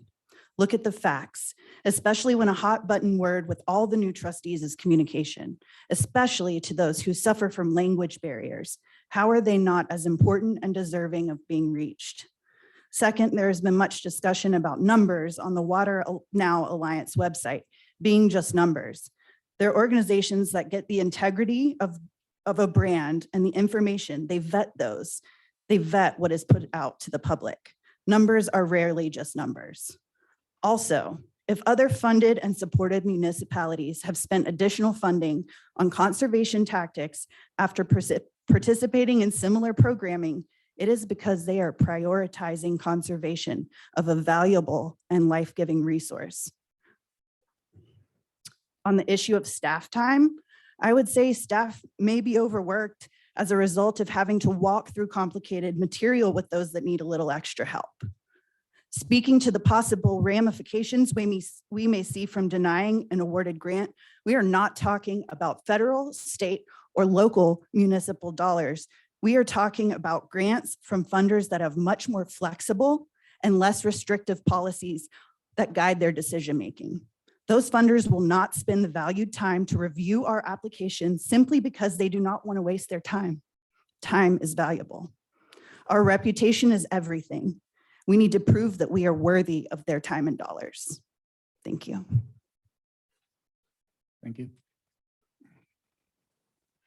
Brian Michaud, resident of Wellington. Try this one more time. My comment is about the nature of the discourse around this topic, but I unfortunately used it as an example, so here I am. So I'll read my statement and let you all go about your time. So I've been watching the political discourse in Wellington for some time, and I've started to see a pattern. Every single issue the board takes in is turned into something gigantic. It's not because these issues are really so important, it's because people are acting in bad faith. They aren't calling out a problem, they're looking for a fault and hoping to find it. For example, let's talk about this grant. Arguments against it are that it's from a woke organization with questionable ties. Arguments for it is that it'll help the community and it's free money, so why wouldn't we take it? But let's talk about a couple of hypotheticals. Let's say the board votes against it. Are we so helpless that we can't do our own research and figure out water conservation on our own? Are we unable to come together to engage a third party to teach us without the government?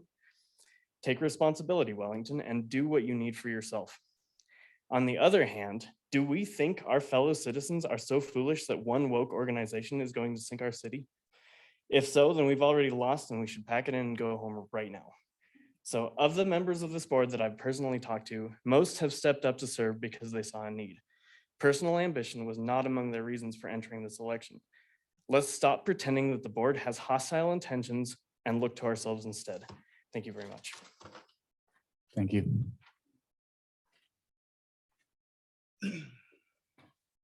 Hi, everybody. Lisa Cholet, 7424 Homestretch Drive.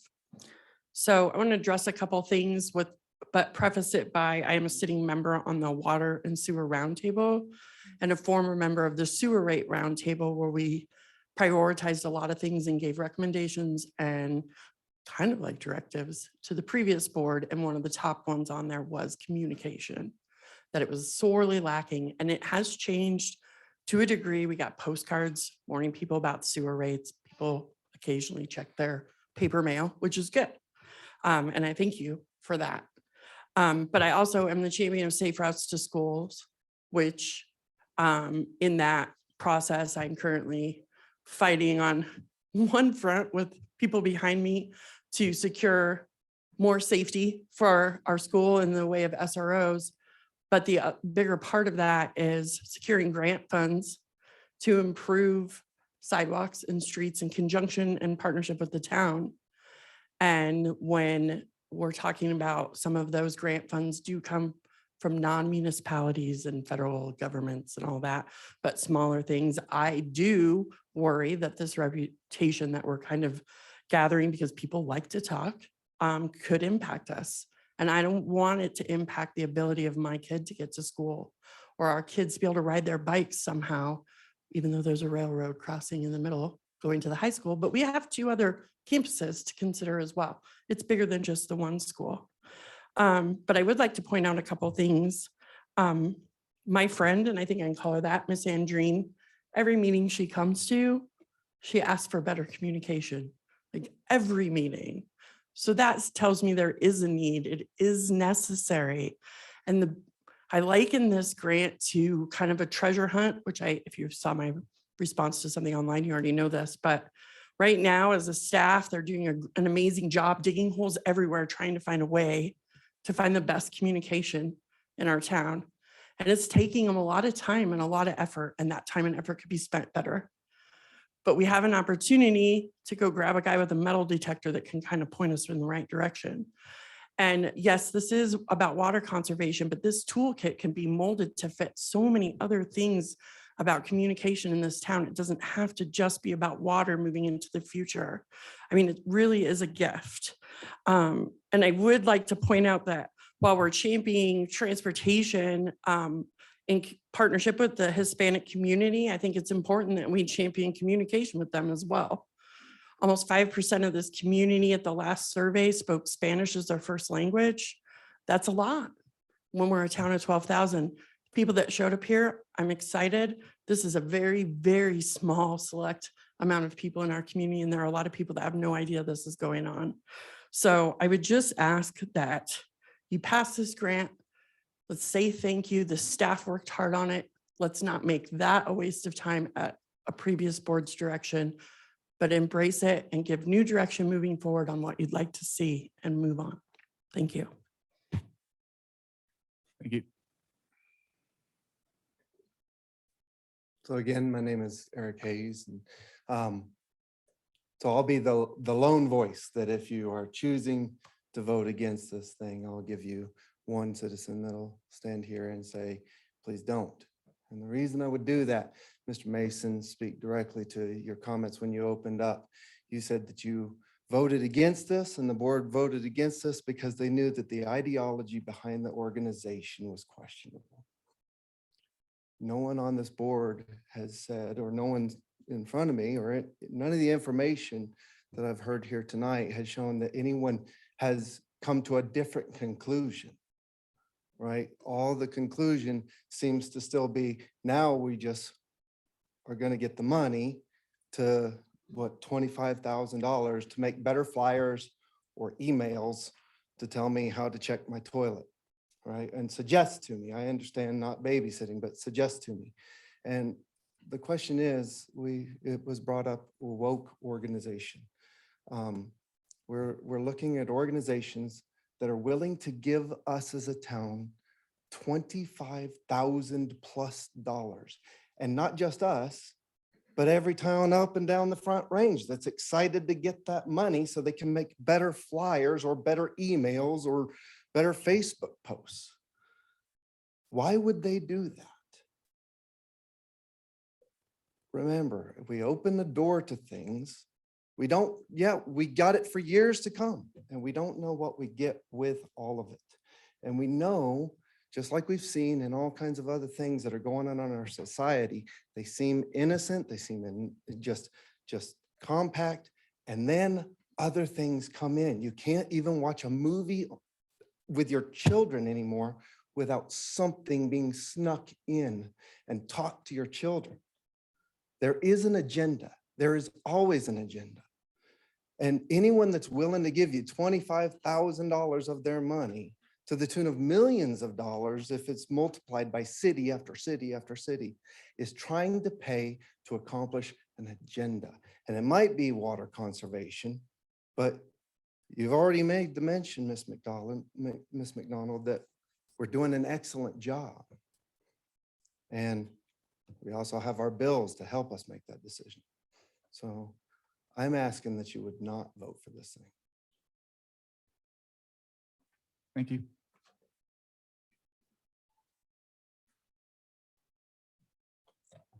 Reginald Westfall.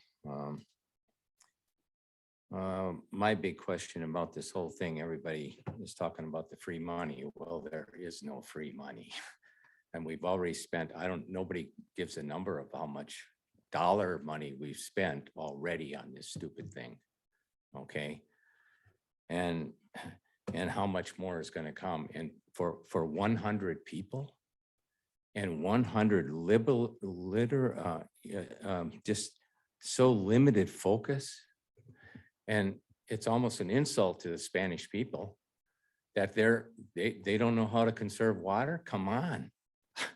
And this organization, if you look deeply into it, and we had a guy here last time that went through one city after another, and the conclusion, and he quoted a lot of numbers. I don't know if any of you talked to him.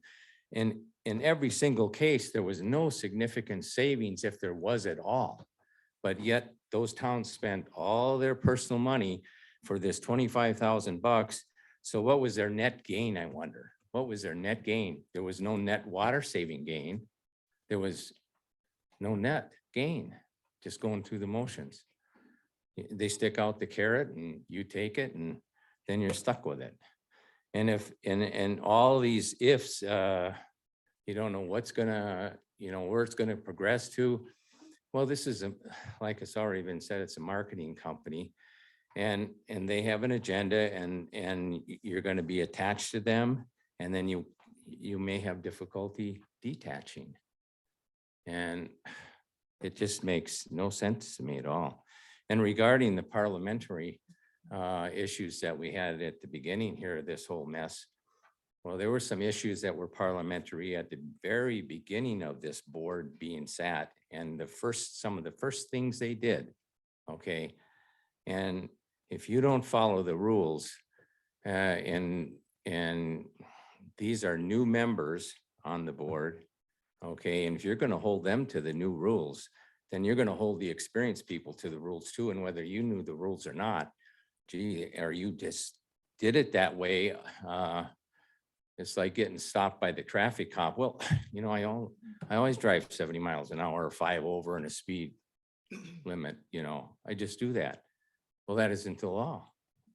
So, I mean, we have to follow the rules. That keeps the system going.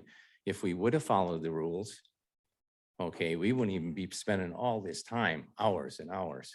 It would have been done the last meeting, and that would have been the end of it. So if you guys can't follow the rules, don't expect us to. Thank you.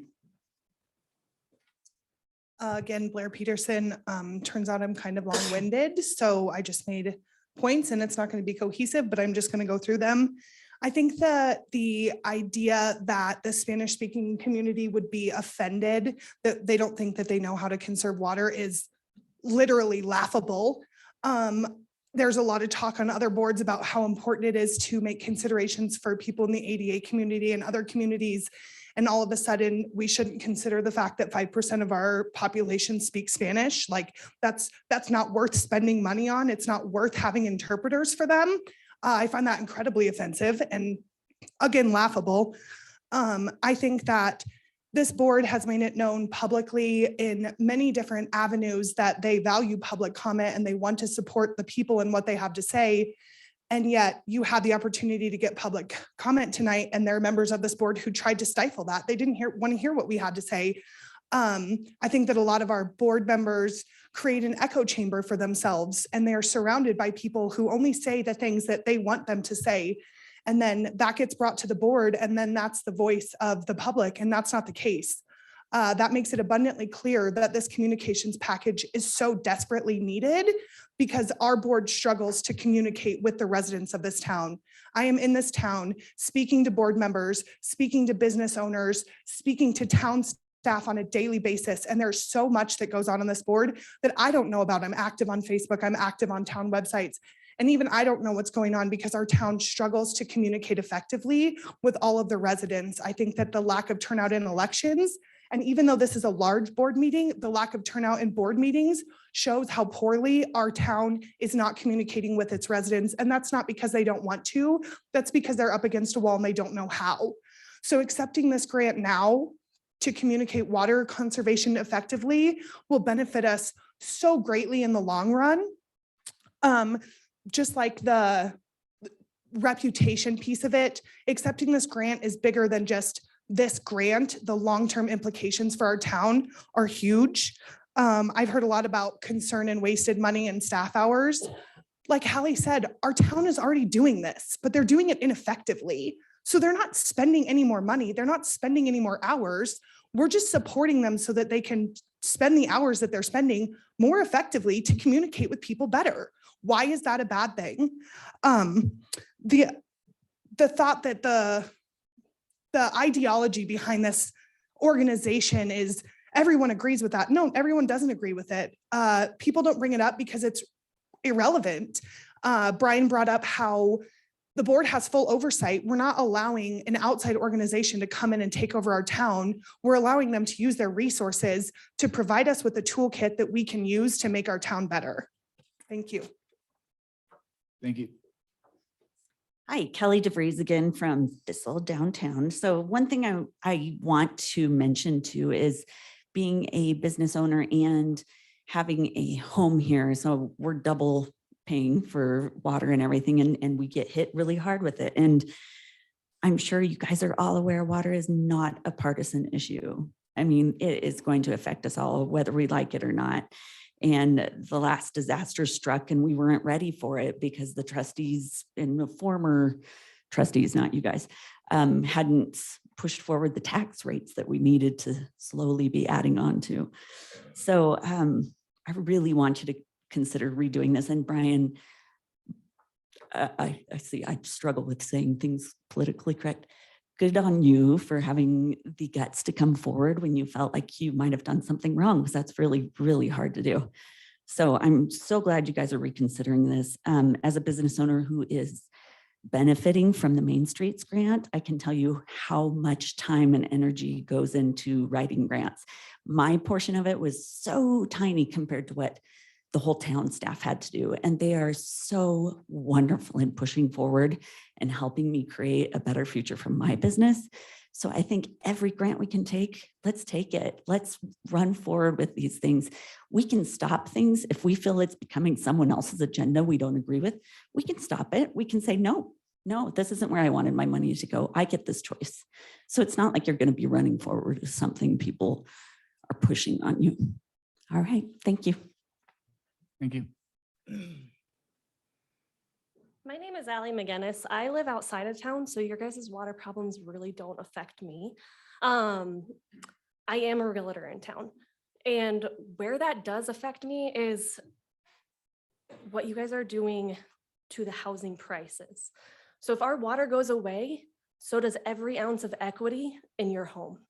Nobody will move here. So your savings account that you have established in your home will be gone. Do what you guys want with the water, but do it smart. Do it with everybody in mind, whether it's the left side, the right side, I don't care. It doesn't matter to me. I'm outside of town. My water bill is $100 a month, no matter if I feed 8 horses, or if I water my lawn, or I flush a couple toilets. Doesn't matter to me. But this is going to matter to your guys' residents. It's going to matter to your equity. It's going to matter to everything. So I hope that you guys all can just look at all of those points, that it's not just water. You guys do have to communicate it better. Honestly, you guys suck at communicating. And like, I know that you guys were all pissed off about Cam Tietz's post, but guess what? People read it. It was controversial. Should it have happened? Probably not. But guess what? People read it and it got more people here. So just make the stupid posts. It doesn't matter. It doesn't matter at all, but do what's right for the community. Do what's right for the community growing and grow the community well, because that benefits everybody. That's all I have. Thank you.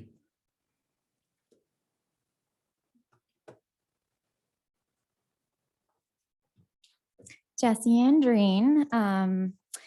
So just speaking to a couple of things that I heard, it sounds like the majority of this is going to flyers, even though, I don't know, it sounds like maybe it's not. So I'm still not sure like what is actually happening with this grant. If it is more than flyers, I would be interested to hear what that is. And you know, if it's 5 flyers in a year, I almost feel like, could we put 1 flyer out a year towards the water conservation, 1 flyer towards other issues that are happening at town meetings, 1 flyer towards our parks, whatever our town is discussing and the important issues that our town is facing. I feel like we can spread those resources out in different areas rather than focusing on water conservation, because I feel like once we get that point out, that's enough. I mean, we're going to have new residents coming in, so I could see maybe once a year we would need that information to get out, but I feel like it's a little bit overkill. And then I heard a comment about reaching out to residents after we accept this grant. And I just would urge you to please not pass it yet until you reach out to the residents now and tell them what this would mean for our town. Just because I do feel like with grants, there are always strings attached, even if we aren't sure what that looks like right now.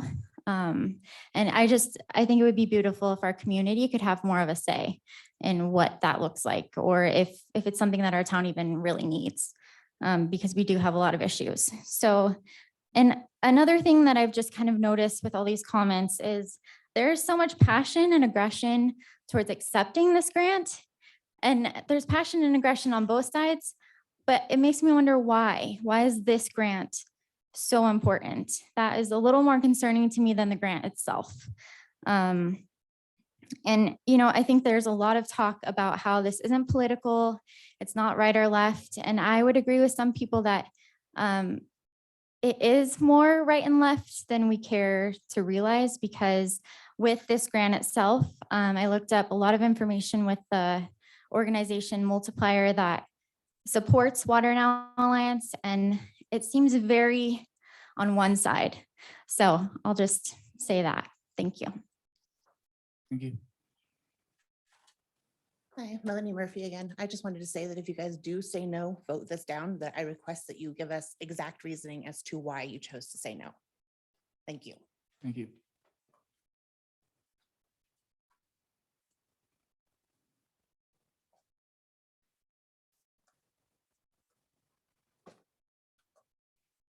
Hi, Karen Eifert, the Knolls. I'm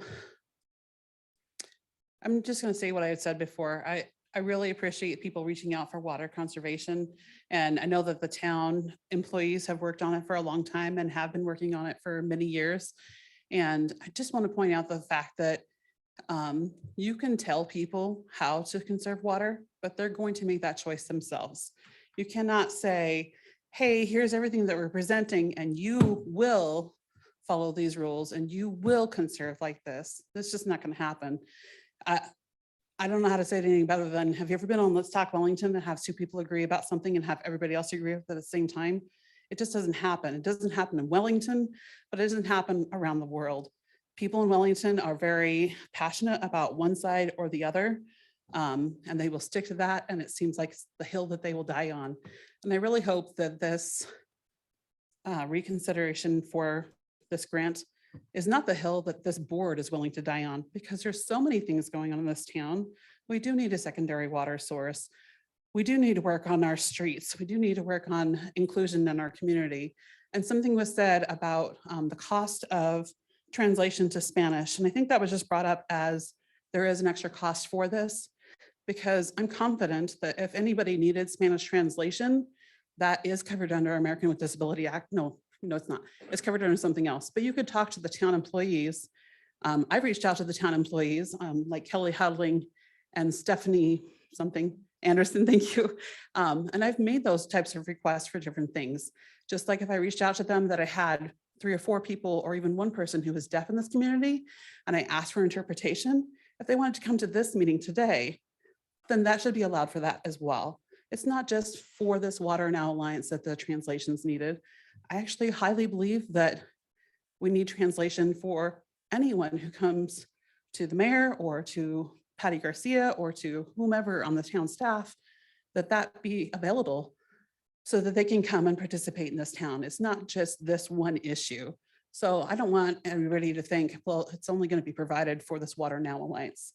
It should be provided at any time. If you come here and you're straight from Germany, great. You want to participate in town, you want to have translation, that should be offered. Spanish as well, sign language, whatever language you need. But I really hope, there's so much division. I can't tell you how much contention I feel in this room tonight. And I feel sorry for each and every single one of you because you're sitting up here taking it all. But I don't know which way this is going to go, and it's not my place to vote, but it is my place as a citizen to say, I really hope that this is like done and over with soon, because everybody needs to move on. I mean, there's been things that I haven't agreed with that you guys have voted through, and I don't hold a personal grudge against you, but there's been things that you have voted through, and I'm grateful for that, and I tell you I'm grateful for that. But I don't want to seek you out and tell you, shame on you for not agreeing with me. And I really hope that that's not what this is all leading to. I just want the contention to freaking stop. And if this is the hill that the town wants to die on, or the hill that the trustee board wants to die on, then so be it. But good grief, move on. Quit dissecting this down to the pieces. Honestly, I hope you just get whatever done is done and we can go past this, because Wellington needs so much more. And there's so many things that sustain life and property that need to be taken care of in the town of Wellington. And actually, when I go around and I have different meetings in different areas, I hear, oh, Wellington's one of the last towns we know of that sticks up for what they want, and they will not shut up about it. So I think that's a great reputation. Thank you. Thank you, Karen.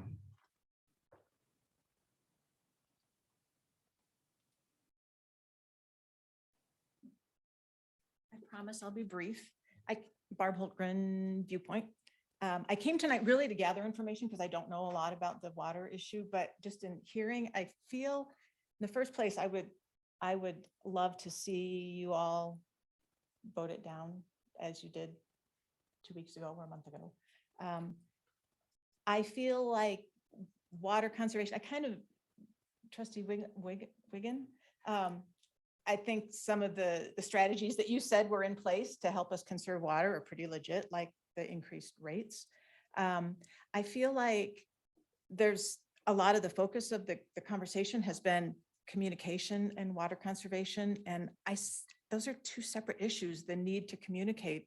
I don't think we need to tie that together as we have a huge need as a town board to communicate. So let's pass the WaterNow grant. I think there's other ways to gain communication skills. There was something else I was going to say, but I can't remember. I should have written it down. But like I said, I just came to gather information. I would definitely be in favor of you guys just voting it down, working on communication in other ways, using the expertise that's already been communicated with the ways that you're communicating with the town. I understand that this grant won't even start till next year. So hypothetically, we're not even going to be addressing this until 2023. Is that correct? So if we're going to do something about water conservation, let's do it now instead of waiting 6-9 months to start talking about it. That would be my preference. Thanks. Thank you.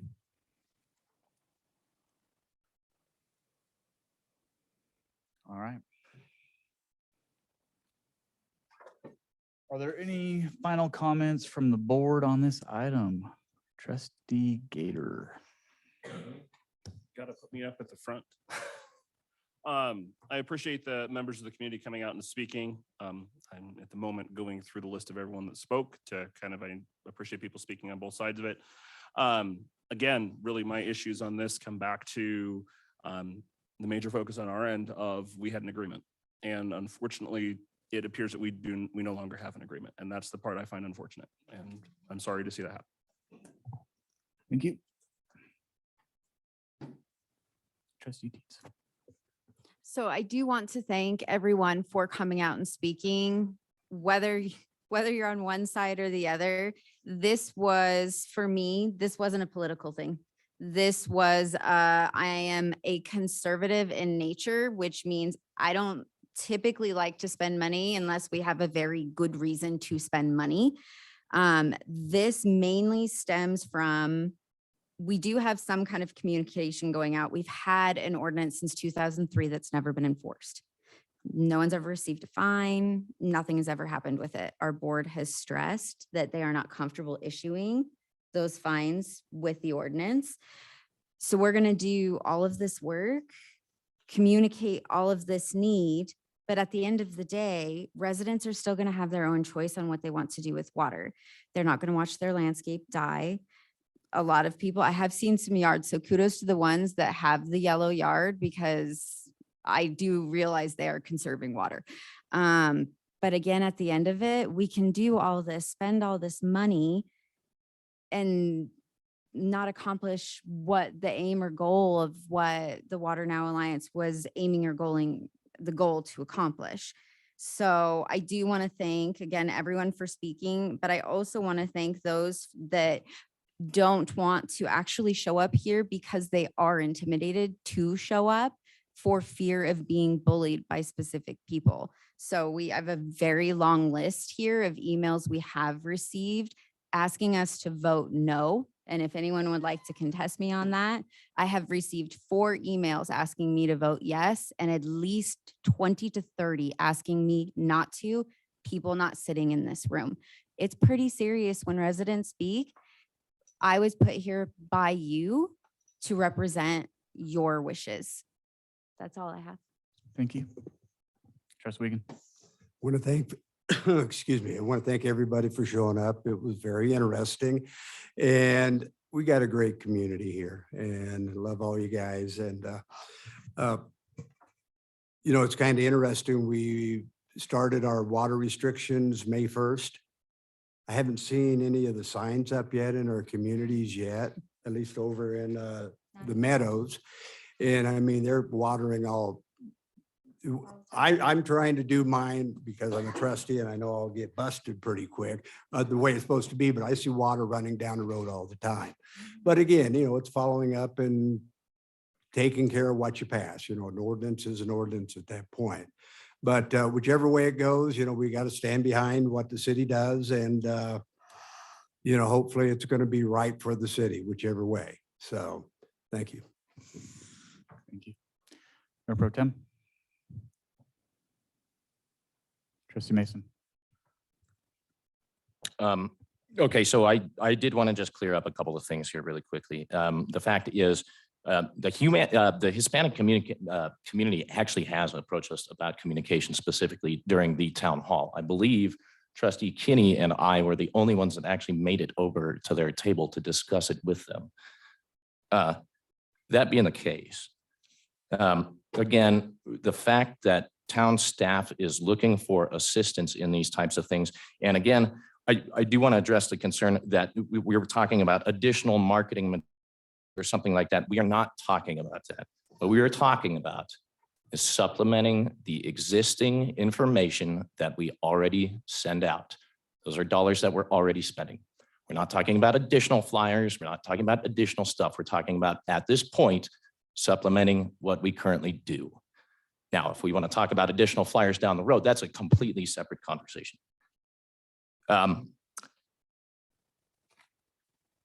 As far as the ideology piece goes,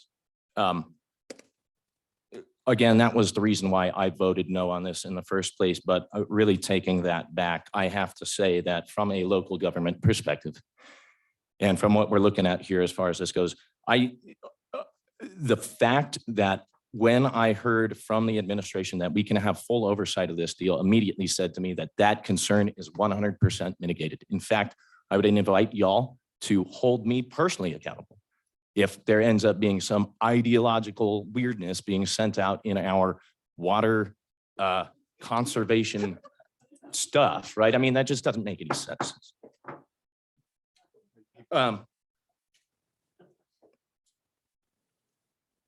To address Trustee Gator's remarks, as far as the work session went to discuss rules, specifically regarding the motion consider, we specifically did not discuss regarding not leveraging a motion to reconsider going forward. And in fact, that's a very important piece of our toolkit as a board. And if we're going to say that we can't ever reconsider anything, that would be seriously irresponsible.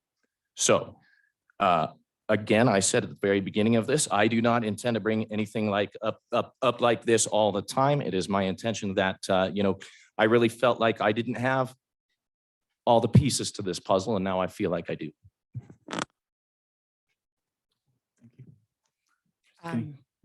Yeah, for example, we just did a reconsider regarding marijuana licensing. And the only difference in that case is that everybody agreed, but reconsidering is a part of what we do, especially if we get more information. There is a comment that we received here, but wasn't emailed directly to us. I wanted to read it just to make sure everybody knew. It's from Linda Stoddard. I've been a Wellington resident for nearly 21 years, and I've never known an issue to be as divisive as any issue related to water. The animosity, I said that wrong word, among fractions is disturbing. And I urge the trustees to put aside their partisanship and their personal opinions and to look at the broader picture. The WaterNow grant is an opportunity for Wellington staff and trustees to learn to communicate more effectively, to build collaborative rather than divisive dialogues related to Wellington's water issues. Additionally, on a regular basis, the town applies for grants from multiple sources and for multiple purposes. It will be detrimental for Wellington to become known as the town that puts personal disagreements and bias-based information before the good of the town.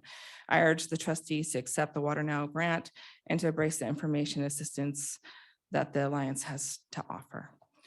All right. I have never received so much like shock from a decision that the board's done. A lot of times it makes sense, or you can see both sides. I've been contacted by so many people, and this has been like the major topic of whenever I'm around town, every restaurant, every coffee I get, people are like, is it true that the town is turning down a grant? And I said, yes, that was the decision of the board.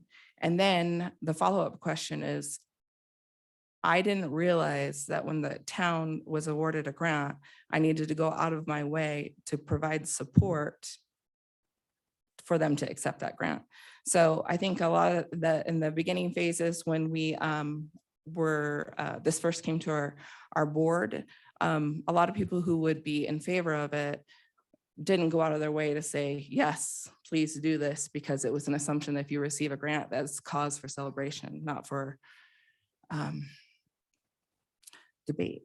So that was the other piece I wanted to mention earlier. I'm still feeling pretty confident in some of my choices at this point and how I voted previously, based on the comment that I've heard tonight. Again, some of it is not applicable, but very important for this specific grant. And then there is so many benefits here.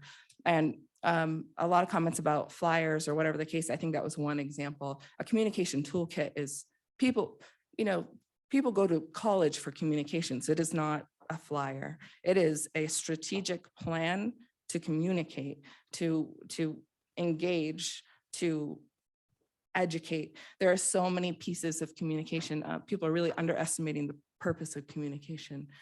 People hire companies to do their marketing. It's a valuable resource, and a consultant for 10 hours to help us do that is important. I hired one when I campaigned. I hired one for every business venture I've ever done. And there's ongoing support that's needed. It's important in every business, every community. So as it stands, I'm definitely in favor of accepting this and creating the MOU for this grant. So. Thank you.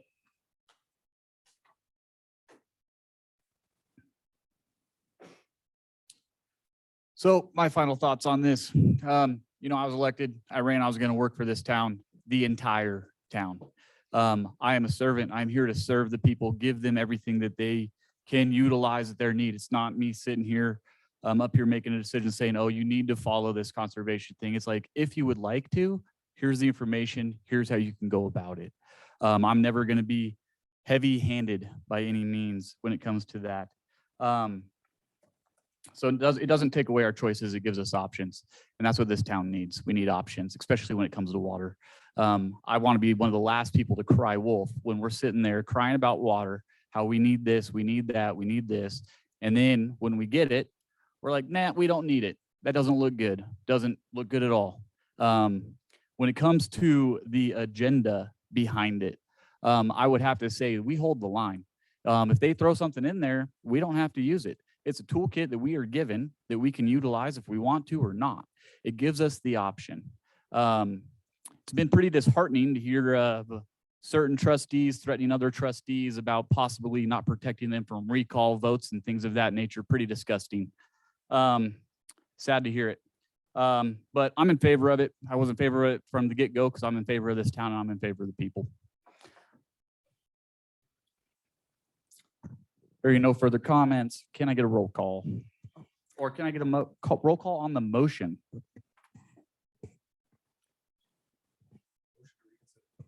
Motion to reconsider. Trustee Kenny, Yes. trustee Mason, Yes. trustee Teets, No. trustee Wiegand, No. trustee Gator, No.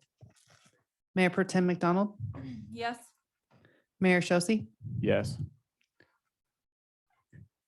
As a 4 yes, 3 no vote. May we take a recess of 5 minutes? Now, there's the the vote on the underlying motion. Okay. That All motion- right. Do you want me Can to I restate- get a roll call on the underlying motion? Let me restate the motion so it's clear what this is on. Mayor Pro Tem McDonald moves to approve the WaterNow Alliance Project Accelerator Grant Memorandum of Understanding. Trustee Kinney seconded the motion. That's a motion that's before you right now. Negative roll call. Trustee Mason, Yes. trustee Teets, No. trustee Wiegand, No. trustee Gator, No. trustee Kenny, Yes. Mayor Pro Tem McDonald, Yes. Mayor Shosse. Yes. 4-3 yes vote. Call for a 5-minute recess. We'll come back at 8:40 PM. Thank you.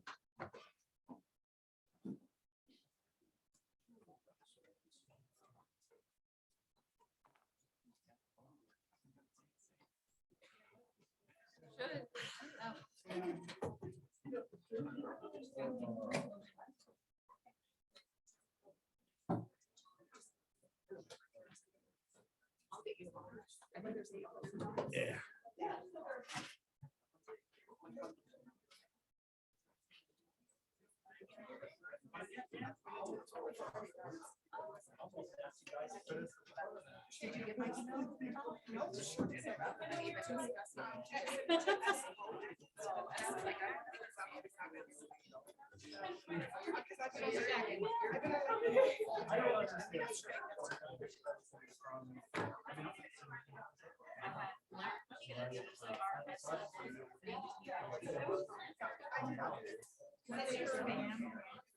Maybe send an email to Crystal. She can reply back. Yeah, it's in a packet. So we're like, a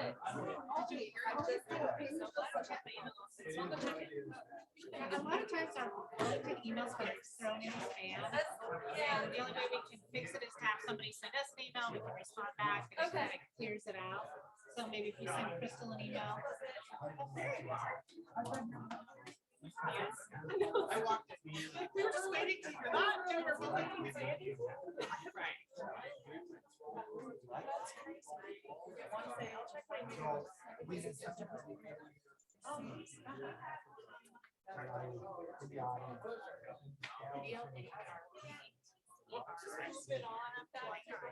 I'm back there yawning, going, I need a cup of coffee. I can get it, but it's too long.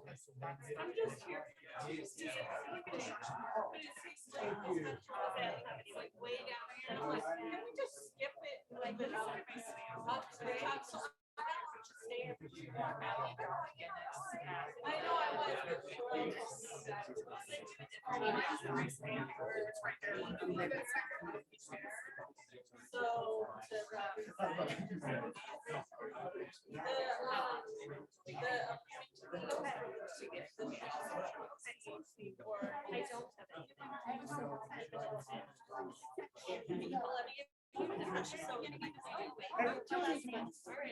No way.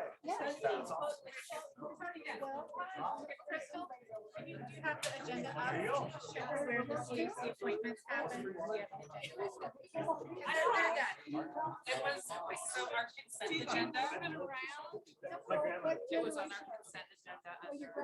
Yeah, right here, but I thought that they were discussing this whole time. All the items that are under the consent agenda. Oh, see, This, instead of individually, they just went through this whole thing. Okay, well,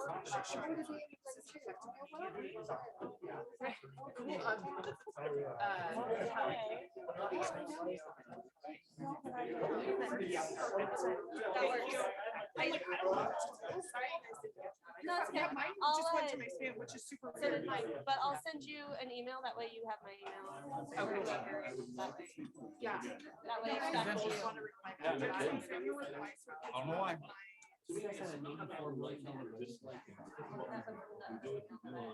is this the email you sent them with, what we said, you know, to approve that,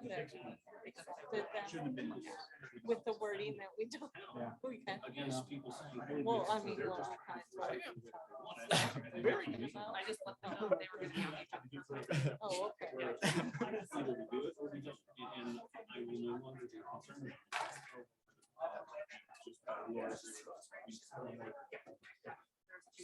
Yeah, there was just. No, no worries. And Amanda's like, are you done yet? Oh, is he texting you? It's we only drove one car and he's like, oh, really? We're just gonna get. Yeah.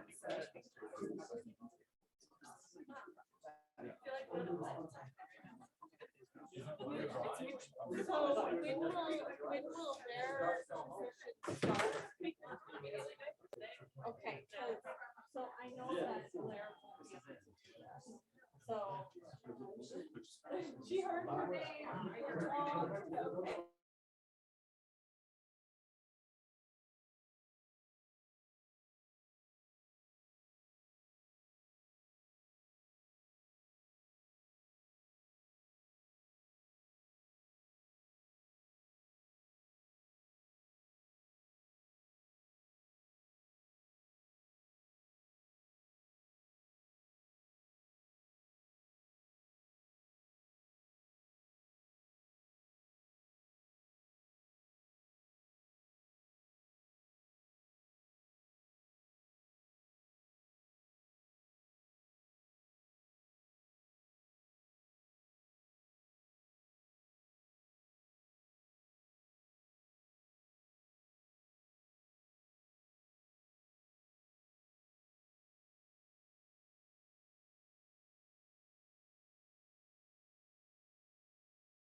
Oh, June 14th, sorry. All right, so after that rodeo.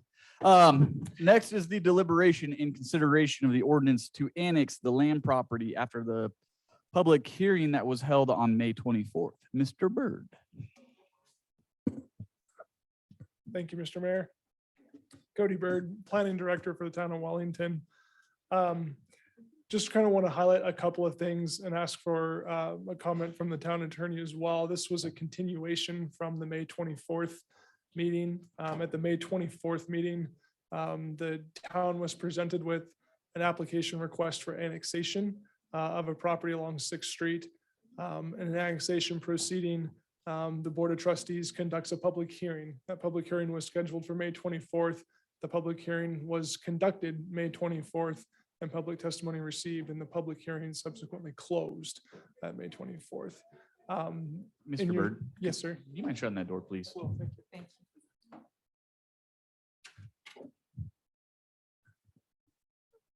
you. So as I was saying, at the May 24th meeting, the public hearing was open, conducted, and then subsequently closed at the May 24th meeting.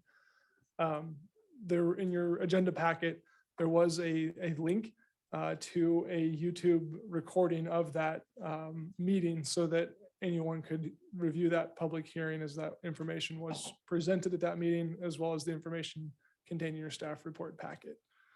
Mr. Sapienza, is there anything else that you wanted to include procedurally regarding consideration tonight? I think that was a good summary of where we're at.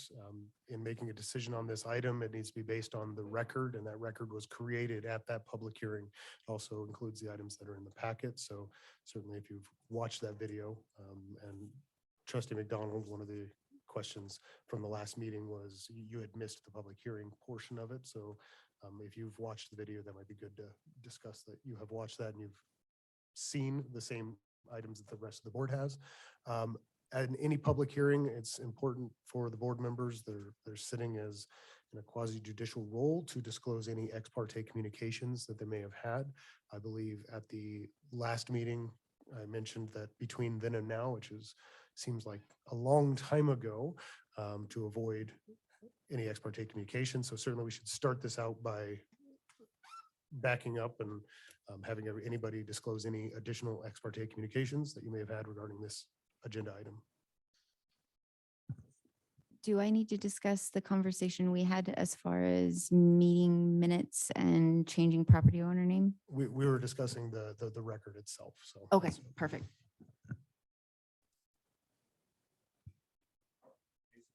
No. Thank you. Another procedural item on this, at the end of the end of the memo that Mr. Byrd provided in the packet, there's a staff recommendation and it's a lot longer than the usual staff recommendation. And I'd say that perhaps on this one, I know I will be taking copious notes and I think Mr. Byrd will be as well. One of the important things here is that the board adopt findings of fact.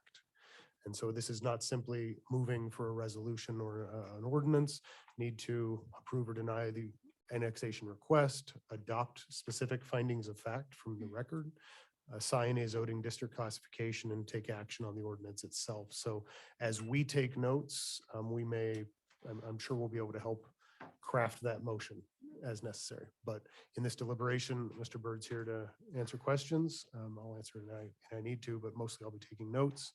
And I think the applicant is here as well, but Cody can discuss the next steps. Thank you, Mr. Sapienza. And Mayor, if I might, I had a couple of other things I wanted to just kind of point out for the public meeting tonight that was part of the record. And thank you, Mr. Sapienza, for the clarification, because you touched on one of the things I was going to mention as well. The motions that are in your packet included the 3 original motions that were presented at the May 24th meeting. As Mr. Sapienza pointed out, we've included a 4th motion that is kind of a framework type of language if the board chose to make different findings of fact than the planning commission and staff had recommended. There's some blanks in there for you to kind of insert the board's own findings as well as any other determinations that you've made. And we can certainly as a staff help guide that conversation based on board direction.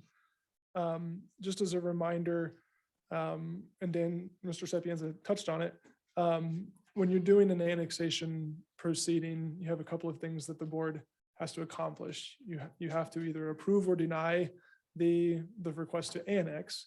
And just from the record that was presented at the May 24th meeting, staff and the planning commission did recommend approval of the annexation based on our plans and policies, the geography of the property in relationship to the town's boundaries. It's an enclave and it's completely surrounded by the town, and it is appropriate from an annexation standpoint.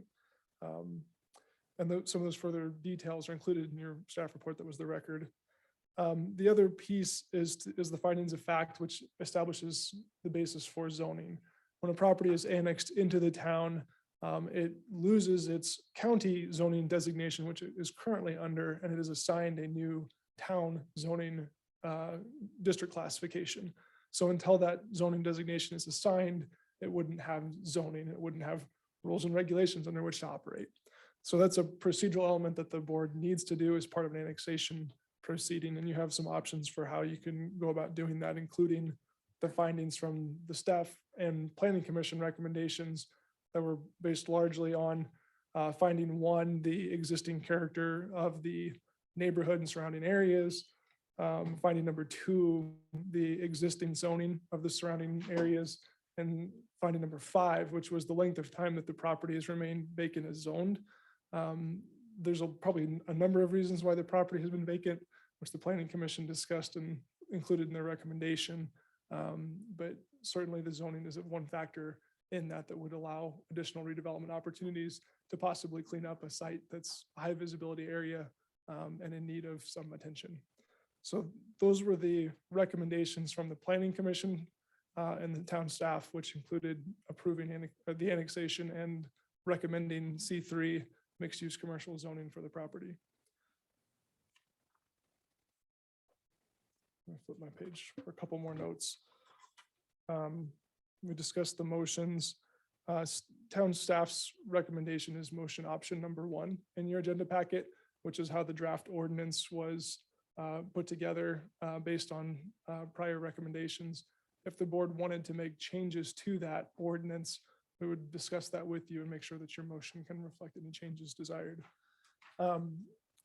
Last from my notes, I did want to offer, I'm here to answer any questions regarding annexation proceedings, process, planning commission recommendations, or other questions you might have of staff. Also acknowledging that Mrs. Julia DeVries is here and tonight's the owner of the property and the applicant, as well as her representatives that have been a part of our meeting procedures for a couple of meetings. So they're available to present any additional information or respond to any questions you might have for them. I'm ready to stand for any questions the board might have. Just for clarification of the record, I have viewed the public comment in its entirety. Thank you. Start with Trustee Wiegand. Just one quick question. They did this as a C3. Does a C3 have to, when they designate that particular zoning, has to qualify for all the different things that would apply for that? Or like I say, whether it's a veterinarian, whether it's marijuana shop or whatever, does all C3s have to meet the criteria for the complete amount? You know what I'm talking about? I think so. If I don't answer directly to your question, rephrase and I'll be happy to try again. But I heard two things. One, the owner and applicant has requested C3 zoning as part of their request. And to your question, yes, when the board in town considers zoning for a property, you're looking at what are the uses allowed within that zoning district and are they appropriate for the land that's being considered. So in this particular request, the C3 zoning, the board would contemplate all of the permitted uses in C3 could be a potential use on this property in the future. Did I adequately answer that? Pretty much. The only thing, and real dumb question, but I know if it turns out to be a marijuana place, have we checked on the setbacks from that residential property across the street? Is it from the building to building, or is it from property to property? The 200-foot setback? So, I think I can answer the question with the procedure. The zoning request being made tonight as part of the annexation is for what are the permissible uses for the property. The question relating to setbacks for other elements of the municipal code for certain licenses would be a part of that license application process that the appropriate authority would evaluate at the time of application. Mayor Pro Tem. Trustee Mason. Trustee Kenny. Okay. I don't have any questions. Are we deliberating at this point? Yeah. Okay, great. Okay, sorry. I thought we were just keeping Mr. Bird on the hook up there. I didn't want to make him do that. No, that's fine. My findings were that through the public hearing, I found very similar discourse as expected from the, based on the notes that we received in the report from the Planning Commission meeting and their recommendations. So based on that, I would like to review a couple of those items, specifically the findings 1, 2, and 5. Okay, so, and these are based, of course, on the professional planning and staff as well, based on some of the Planning Commission recommendations. So, oh, sure. The Planning Commission recommendations start on page 147. Oh, all the way up to, so the different one character of the neighborhood would be on 143. And then so on through 10. The recommendations that we find here, I mean, there's a lot of those are factual descriptions of the actual property and surrounding neighborhoods, right? But the compelling ones that would support the annexation, which, but at this point, I really have no possible question of the annexation. It's completely surrounded by Wellington. It should be part of Wellington. So I'll pass on that and then move towards the C3. There's very obvious findings for the in support of the annexation, which we can talk about that further. I think the more discussion is related to C3. Okay, so actually, let's just go through all of them. How about that? Character of the neighborhood on page 143 from the report from the Planning Commission is accurate based off of the public hearing and the documents we were provided. I have no questions related to that other than that's in the record. Looks good to me. Finding 2, zoning and uses of properties nearby. They did have that map where C3 mixed use commercial district is the same along that side of the east side of the road, west side of the frontage are all C3 mixed use commercial district. The entire span of that road. So, and then across the street is the C1 community commercial district, and south it says the mixed use commercial district is C3 as well to the south, which is like Ridley's and those kind of areas, right? And then east is the interstate, so nothing there. Everything looked good based on the recommendation there that matched everything, of course, that I know. 3, suitability of the subject property for the uses to which it has been restricted. It's currently unincorporated, right? Open, so that's not really applicable in my mind for that one. 4, to the extent to which the removal of the restrictions will be detrimentally affect nearby property. This has a few interesting points in there. Mostly the mention of the lot size, how it is so small, will be really limiting as to what type of development occurs there within the uses of C3, specifically based on the size of the property. So for example, I wouldn't expect a hotel, right? So I essentially that's kind of the items that I see listed under that, and all those really make sense.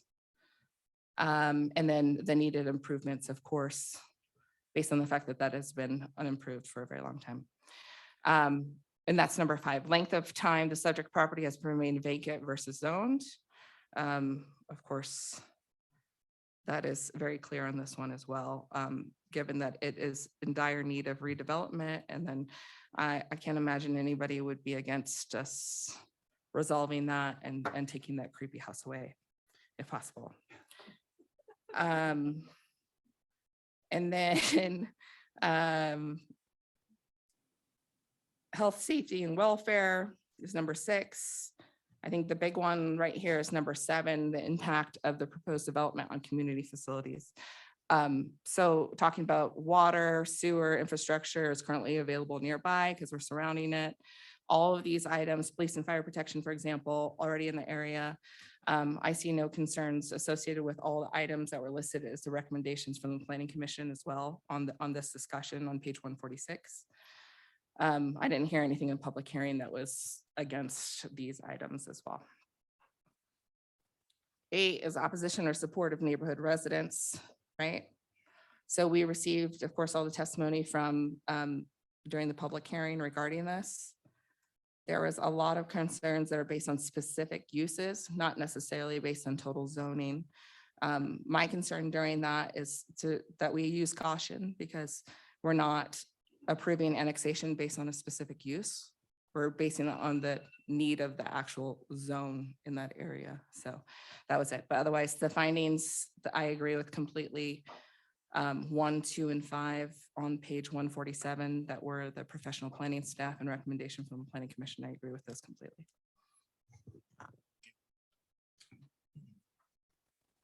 Trustee Gator. So I basically went through the 10 items that were presented and kind of just went through and did my own assessment based on what was shared and then put either a positive, meaning this is a 0.4, moving forward with the annexation and putting it as requested, a negative if something would detract from that, or an equal sign for something that just, I don't feel like it pushes one way or the other. So item number 1, the character of the neighborhood I had is that's a positive. C3 does match the character of the neighborhood as well as it being next to the freeway in that commercial area that is currently just to the north of it. Also for number 2, zoning and uses of the property nearby. The zone use requested is consistent with the areas north of it, and C3 as well is consistent with being next to a freeway. So that was a positive. Item number 3, which is suitability of the subject property for uses to which it has been restricted. I did put in there the property is not ideally suited for C3 as it has very limited space for most C3 specific uses. The property use and size would be better suited to a C1, although that doesn't really fit with a location next to the freeway. So I do have that as a negative on number 3. Number 4 is the extent to which removal of restrictions will detrimentally affect nearby property. Again, because that is something that's in a county, I have that as a just not positive or negative, but I don't really say it as effective because it's not in the town now. Number 5, I have is length of time subject to property has remained vacant as zoned, and the property has been vacant for some time and has been a blight in the area. So I do have that as a positive for moving forward as requested. Number 6 is gain to public health, safety, and welfare by the possible diminution in value of the applicant's property as compared to the hardship imposed on the applicant if the request is denied. So there's a couple of pieces of that. We are not being asked to vote on the use of the property, but we are being asked to consider public health and safety, that we do have to take that into account and what would be beneficial versus the possible uses that come in there. Through comments from the applicant's representative, it seems that one of the uses they are considering would be a cannabis shop. That was something a lot of residents shared concerns with. While that is allowed by the voters in the town, the question remains if this is an appropriate area. There are several concerns raised about being near a bus stop and on a bus route. There are also concerns about potential increase in crime at the hotel, which has been an area of concern in the past and actually has gotten better over time. And so I feel that zoning an additional C3 on this site would raise additional safety concerns. This would have a small impact on the owner's ability to build, but there are very few businesses that are limited to a C3 that could not be done within a C1. So that was a negative on moving forward with it as proposed. Number 7 was impact of proposed development community facilities. I feel that adding C3 property would increase traffic flow as well as placing a burden on the streets, but we've already been able to fix a lot of those road issues. We already have C3, so I don't think it would be a major. So that one is neither positive or negative. Item number 8 was opposition or support of neighborhood residents. The residents came and spoke very strongly against zoning the property as C3. Most of them were very focused on the specific potential uses, but I believe one resident did speak in favor, so I do have that as a negative. Number 9 is conformance to requested change in the town's comprehensive plan. Our comprehensive plan does envision that area as downtown neighborhoods, which are really focused on light commercial, not the heavier mixed use commercial. While it is next to a freeway, our comprehensive plan does not envision that specific area as a commercial area. It does envision it as a downtown neighborhood. So I don't have that as either a positive or a negative because it kind of balances itself out. And then the recommendations of the planning staff, I don't have that as either a positive or a negative. So I basically had 3 for, 3 against, and then 4 that were kind of in the middle.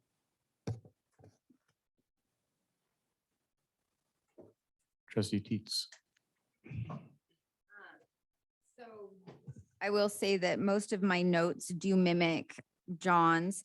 The one thing that I do have a question about, and maybe we can look at making an amendment to this to see if we can't correct it. Page 133, if you go down to C, municipal services, and you go down to streets, so it says municipal services. Following the effective date of annexation of the subject property, the town will provide municipal services performed by or on behalf of the town. Municipal services provided by the town are categorized below, along with a statement setting forth the plans of extending these services to the subject property. If you go down to streets, it says 6th Street adjacent to the subject property is already annexed into the town of Wellington. 6th Street is paved, includes an enclosed stormwater system. Widening improvements adjacent to the site are anticipated in the future and will be financed by the town. Maintenance of the public roadway is provided by the town. So if we were to look at how we address this in our last meeting, we had specifically stated that business pays its own way. So if we are looking at developing this area and they're going to have to do traffic adjustments to adjust for heavier traffic burden, residents should not be paying for the traffic or anything involving what makes it easier for them to access that development. So I would like to amend that because in the other contract, it does state that they will be paying for all the road improvements and if traffic needs to be adjusted. So I just want to make sure our documents state the same thing so nothing can come back later and bite us in the rear. So if we can make an amendment on the 133 for the municipal services and have it specifically state that we will not be handling the improvements, that is the responsibility of the business that's coming into that location. Would now be an appropriate time, yes. Just to kind of, and I appreciate what Trustee Teets has said. That message has been well heard and well documented. We won't be making an amendment to that page 133, just so you understand the context of what that document is. Under state statutes, where the town, when considering an annexation request, is required to provide a notice to the Board of County Commissioners explaining these are the range of municipal services that the town provides and that we are able to provide adequate public services commensurate with what we offer to everyone else in town for the property proposing annexation. The statement prepared here is based on the town provides street maintenance and public safety for those roadways. We did include that the town would contemplate making public improvements as part of a CIP project. At this time, we understand now that the applicant has a solid development proposal that they would like to propose, and they've already agreed to work with the town to meet requirements for necessary road improvement projects. If that project were for some reason to not go through, but the annexation is approved, the town would consider other options to make necessary public improvements in that area if they were required. So as in terms of making the statement of the town provides public street services, we have options to either work with a developer to meet the necessary road improvement projects. If there is no development and those improvement projects need to be made, the town has other abilities to look at making those improvements. So the statement in this particular attachment to your annexation report was a memo that went to the Board of County Commissioners explaining that we have the ability to provide all of the municipal services we offer all of our other residents. So I guess my concern with this, Mr. Byrd, is the fact that it states we will be doing it, not the possibility, but it says we will be doing it. So that's my concern. I just don't want the residents to end up having to foot the bill for that area to be altered from a C1 to lower traffic density to what a C3 could bring in for traffic density.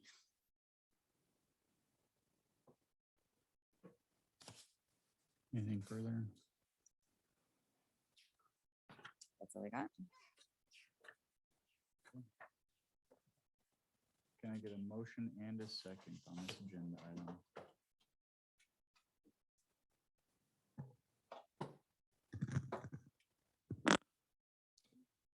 I'll make a motion to approve ordinance ordinance number 12-2022 in ordinance conditionally annexing the land annexation into the town of Wellington pursuant to the findings of fact found by the Planning Commission, finding 1, finding 2, and finding 5. Second.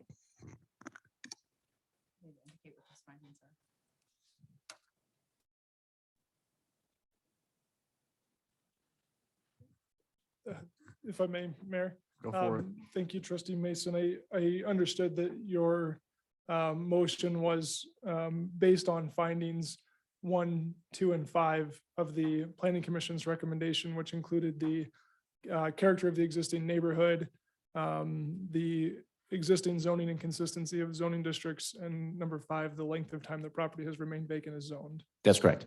Thank you for the clarification.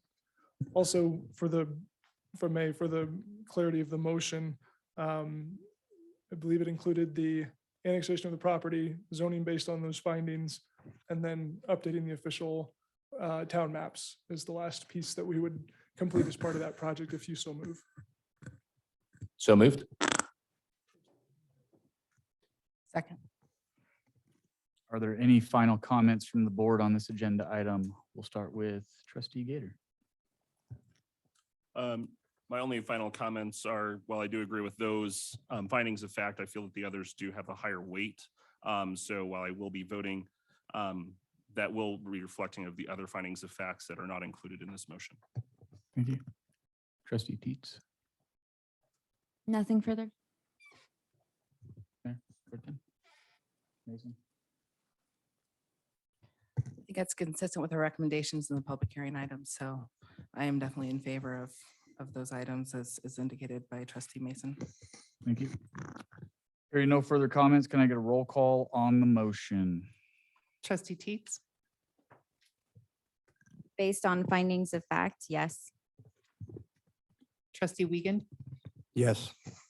Trustee Gator, No. Trustee Kenny, Yes. Trustee Mason, Yes. Mayor Pro Tem McDonald, Yes. Mayor Shosse. Yes. Just 6-1 vote, 6 yes, 1 no vote. All righty. Next is the ADA Special Accommodations Funding Request for the 4th of July. Mrs. Hodling. Or Miss, sorry.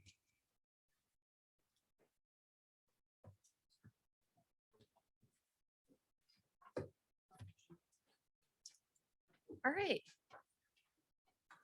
People exit first.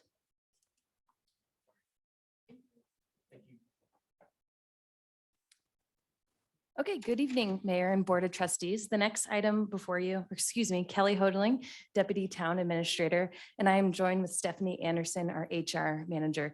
Tonight, we're wearing our ADA coordinators hats for the town. So before you tonight is the ADA accommodation request for the 4th of July.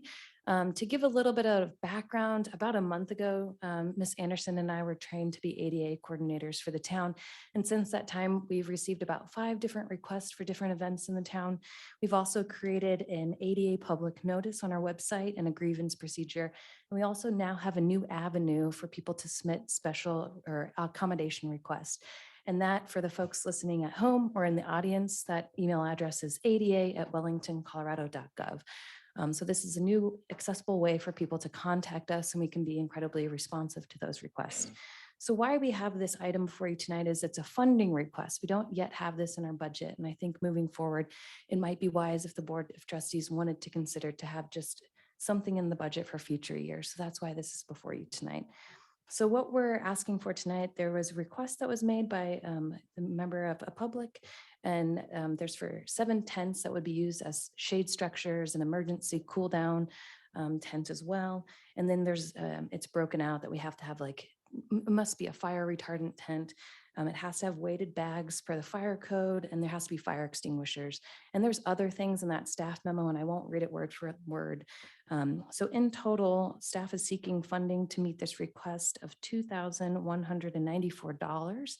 And the recommendation of where that could come from would be within the Board of Trustees discretionary funding, and within that funding request, or the remaining in that budget is $27,000, a little just over that. So that is the request. Is there any questions from the board?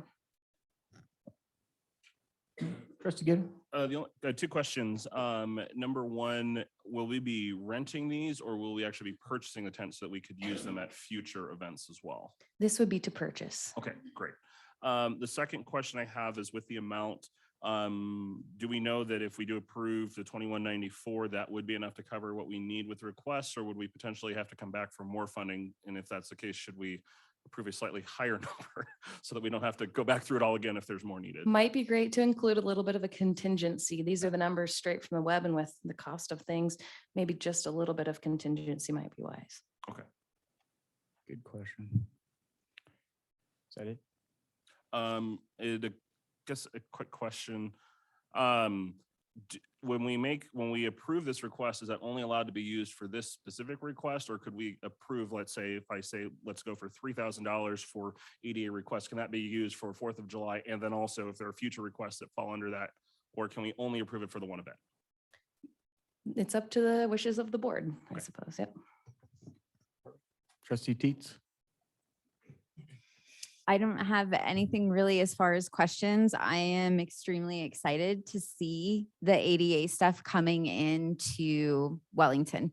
So I have been a forceful person with John as sitting as a board member on CAC before I took a seat. And yeah, no, I think this is amazing. And I would love for Wellington to be known as a town that fully supports people with disabilities, and that's all disabilities. Thank you. Trustee Wiegand? I'm all for it. I think this is a great program, and we got to take care of the people. Thank you. Mayor Pro Tem? Good. Good. Well, good. Kenny? Trustee Kenny, sorry. Okay. I agree with doing a contingency here, just based off of the nature of events and how those occur. Potentially you could find additional uses as needed at last minute planning, as things tend to come together frantically in the end. With that said, I did meet with community members regarding their desire to make all of our events very accommodating. And that means it meant a lot to that community member in general. And they mentioned about how significant that is in general. And I think this is a great step in the right direction of making sure that Wellington's known as a accommodating community. And with that said, though, I would love to make sure that that's something that we extend to accessibility for all kinds of items too, not just specifically for ADA items. So with that said, I'd probably recommend $3,000 too, for now, with the expectation that yes, we will see requests in the future, or that budget line item for ongoing support for this initiative. And then I was really also impressed with how quickly this has come together immediately following training and understanding that. So it's been turned around very quickly. So I wanted to commend you guys for that. That was fantastic work. So thank you. But otherwise, I'm all aboard. Yeah. Yeah, I mean, I'm all for it. Contingency. 3,000? Is that what we're coming to the consensus of?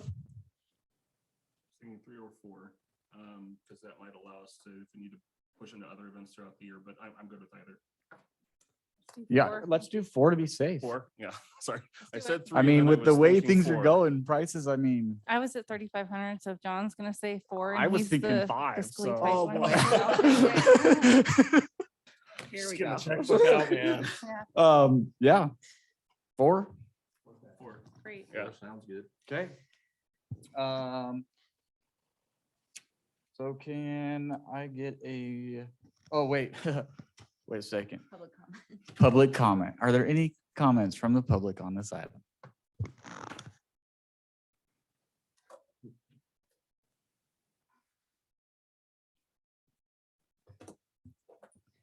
Hi, trustees. Thank you for your time.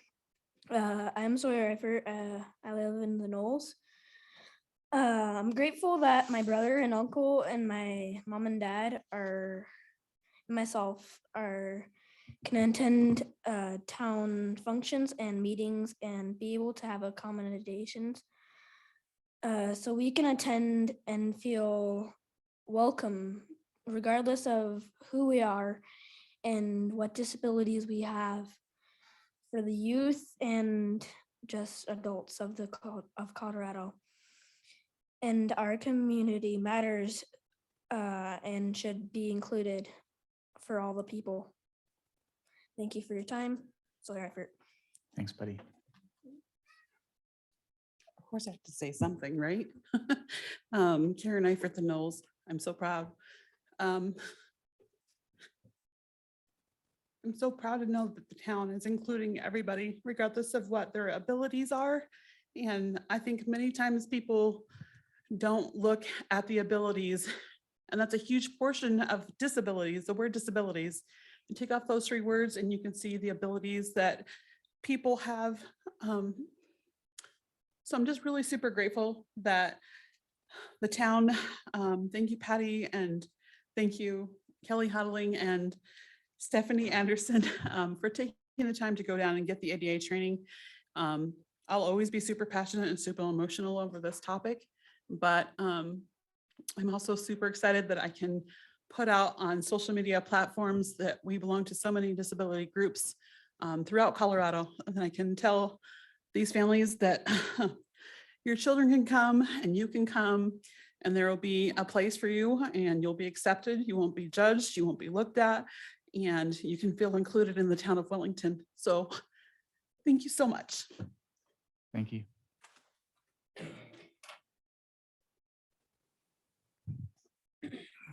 All right. Can I get a motion and a second on this agenda item? Like to make a motion to approve the ADA Special Accommodations Funding request to not exceed in the amount of $4,000. Second. Oh, sorry. Time. Guys owe each other a Coke. Are there any final comments from the board on this agenda item? Trustee Gator. I want to say thank you to the ladies, Kelly and Stephanie. It's a lot.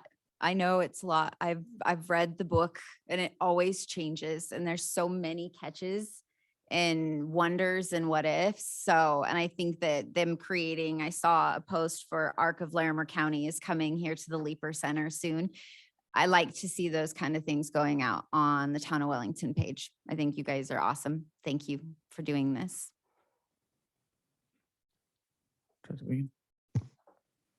I'd like to thank Miss Eifert and her son for their passion and courage for being a catalyst for change in the community for ADA accessibility. Thank you. I think it's a great testimony and a great example of how a passionate community member can get engaged and involved and make an active change in the community. So fantastic job, great job. And second, I just wanted to clarify that in my motion, I intentionally left out the 4th of July part. So that's it. Thank you so much. Perfect. No. Soren, you're a champion, bud. It's cool to see you up here talking. Proud of you. Karen, thanks for doing this. Obviously, we've been a little behind the ball with ADA stuff, but we're getting there. We're working, moving towards it, trying to get people involved, try to get everybody included.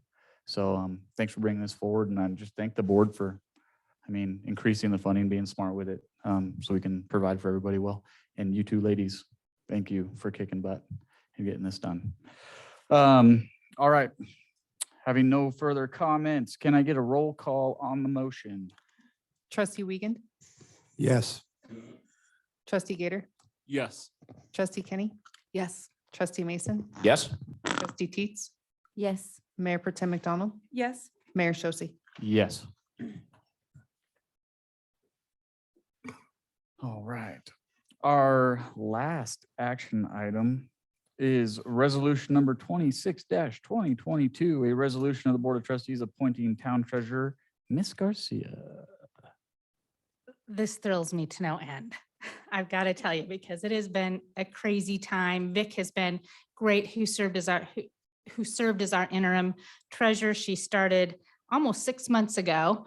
She was appointed as interim town treasurer and finance director, and she's been great and has brought us leaps and bounds ahead of the game from where we were in the past.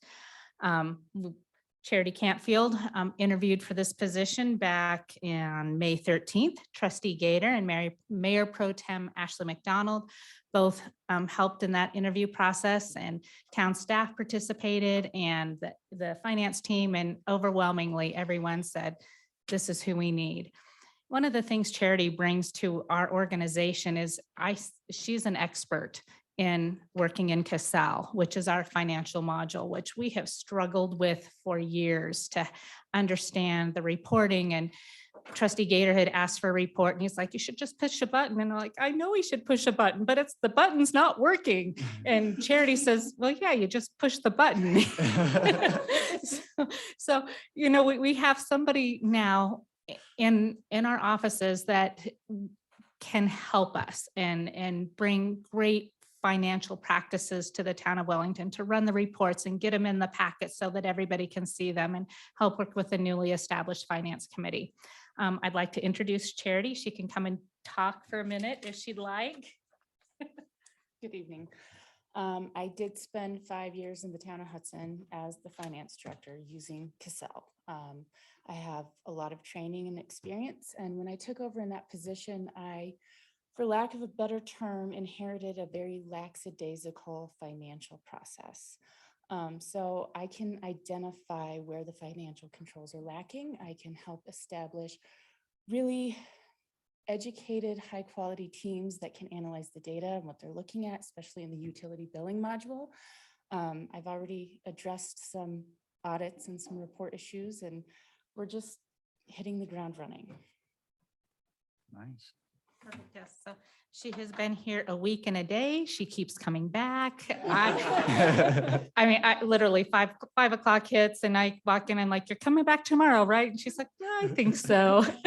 So Vic will continue to work with us during a transition time and working on some special projects for us. She's been a wealth of knowledge, and we want to keep her around for a little bit just to finish up some things and to help us get this finance committee established, start us out on budget and the water and sewer rate information. So she's working with us on all of those pieces. So staff would recommend approval of the resolution, and we will stand for any questions. All right. We'll start with Trustee Mason. No question. Trustee Kenny. Welcome to the team. Thank you. Trustee Gator.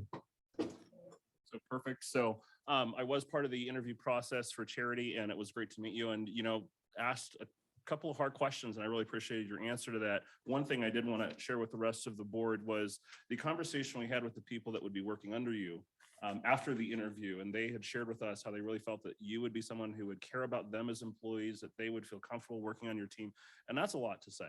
To have the people that you're working for want you to be their boss. And I appreciate that I came and talked to you earlier today, and you're already telling me about how I fixed this and that. And I'm just like, it's only been a week. And I appreciate that, because like Patty said, I'm like, this can't be that hard to get this information, but apparently it is. So I think it will really help with bringing things forward. And I'm very much looking forward to working with you on the finance committee, and really, because that has been an issue in the past of again, we talk about transparency and trust with the community, and in the past, finances has been an area where that has not been the case for the town. And I really feel that you can help us to get there as we work together with the town, the staff, the board, and the community. So definitely looking forward to it. Trustee Teets. I just want to say welcome.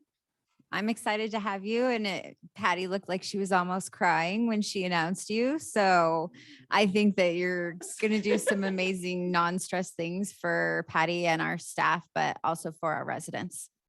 I was able to hear some of the things that you had already accomplished. So I was pretty excited when Patty and I had talked. So welcome. Thank you. Welcome and excited to have you here. Thank you. It was exciting to meet you a few years ago. Was it a water or CML? I don't remember what it was. We're actually at the Safe Building Permitting Conference. Oh, in building Loveland. code awesomeness. Yes. Yes. Yes. I don't know how I could forget that.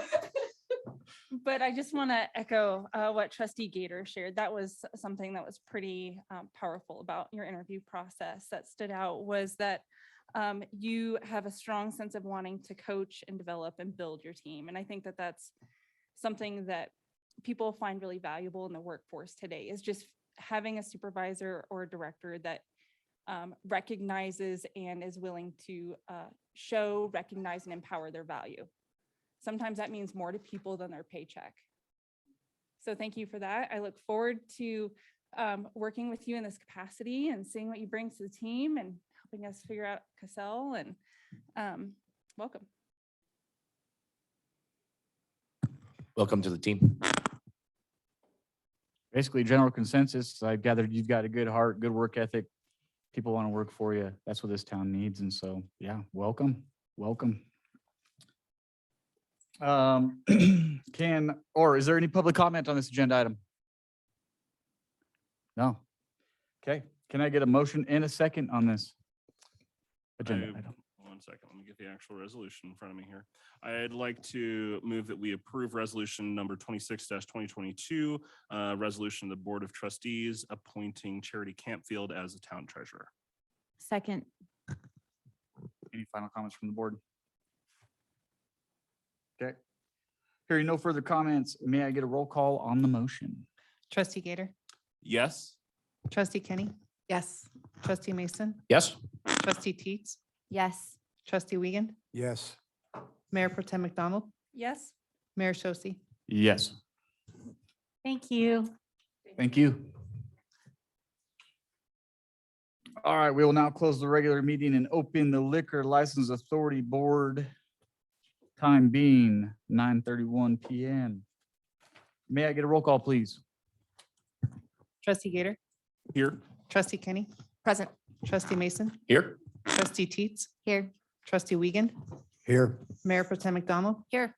Mayor Shosse. Here. The consent agenda consists of a fermented malt beverage liquor license renewal for the Mini Mart Inc., DBA Loaf and Jug, and the hotel and restaurant liquor license renewal for Don John LLC, DBA Wellington Grill. Can I get a motion to approve? So moved. Second. May I get a roll call? Trustee Kenny, Yes. trustee Mason, Yes. trustee Teets, Yes. trustee Wiegand, Yes. trustee Gator, Yes. Mayor Pro Tem McDonald, Yes. Mayor Shosse. Yes. Next, we have a specials event permit application submitted by the American Legion for the 4th of July. Miss or not miss? Oh. I just saw him get up. I was like, what's going on here? No, you're good. Like, it's still Wellington though. All right, yes. So Chris Liker, Town Clerk. The American Legion has submitted an application for their special event liquor permit for the 4th of July. They have received permission from the town to use Centennial Park for that event. The American Legion has submitted all the documentation needed for a special event permit, which includes the application, a premise map, permission to use the premise for the event, their nonprofit status with the Colorado Secretary of State, and a special event questionnaire that kind of outlines the details of their event. They will be serving liquor from 11 a.m. to 5 p.m., although the application has the hours of 9 to 7. So that will accommodate time for them to set up and then tear down after the event. The alcohol will be donated and purchased, and all the servers will be tip certified and employees of the breweries or cantina liquor. There will be food on site from Barbecue Love Shack, Leave It to Cleaver, and Hog Wild Barbecue. And they'll also have a snack table at the event for people to grab some snacks. Security for the event will include deputies from the Larimer County Sheriff's Office and the American Legion volunteers. The notice for the public hearing tonight was posted at the premise location, and we have received no protest as of this meeting. And Mr. Cook is here to answer any questions, as well as I.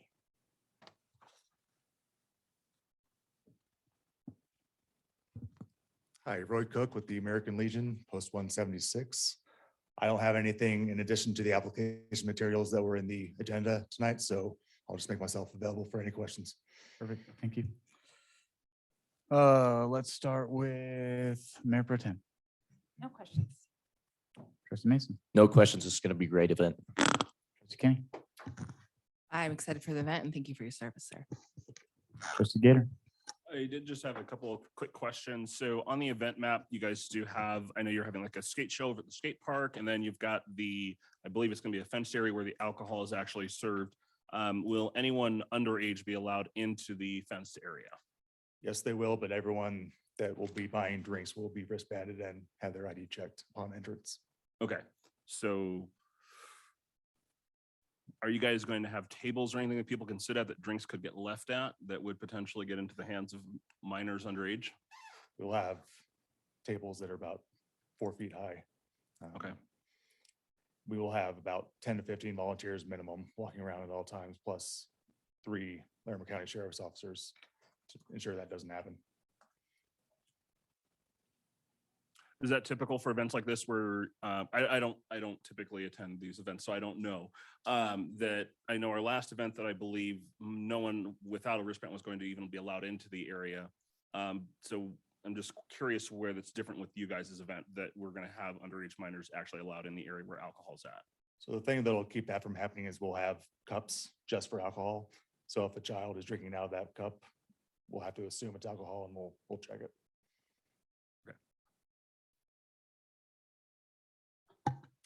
That does concern me. Thank you for answering the question. That's the only concern I have, is I didn't realize minors would be in the area. But other than that, I don't have any other concerns. Thank you. Trustee Dietz. Okay, so I was also not aware of that. Is it standard for us to have under 21 in beer gardens? That is up to the applicant. Got it. There's no regulation in state statute that prohibits it. So my only other question you moved your drinks from 4 drinks to 5 drinks.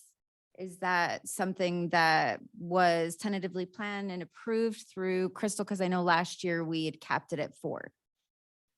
Again, that's up to the applicant. There's nothing in state statute that limits the amount of drinks that can be served at a special event permit. I don't have any other questions. Sorry, they weren't really for you, just kind of clarification. You already asked me. I did. You did. Yeah. I don't have any questions. I think it's great. Yeah, and I just maybe did want to make some clarification for the board.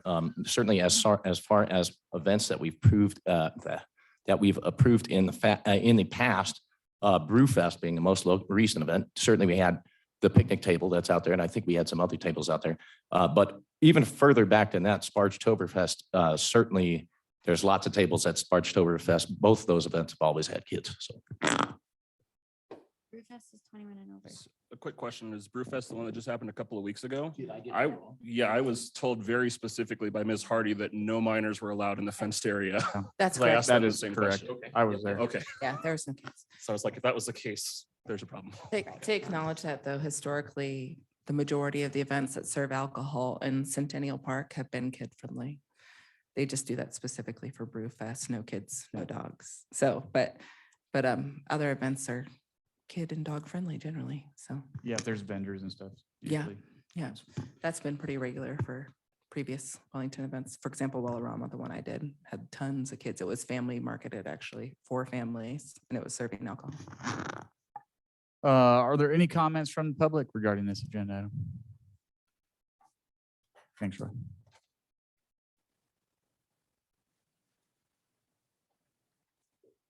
Hi, everybody. Lisa Cholet, same address. As a very excited and proud volunteer, but as a former restaurant and bar owner who has gone through this liquor license process, has worked special events, everyone's going to be tip certified. Those people that are working this event, volunteers are paid. We are personally liable to make sure that no one underage is drinking. It's no different than if you go to a restaurant that also happens to serve alcohol. 4th of July is a family event. There has been alcohol at previous 4th of Julys. This isn't any different.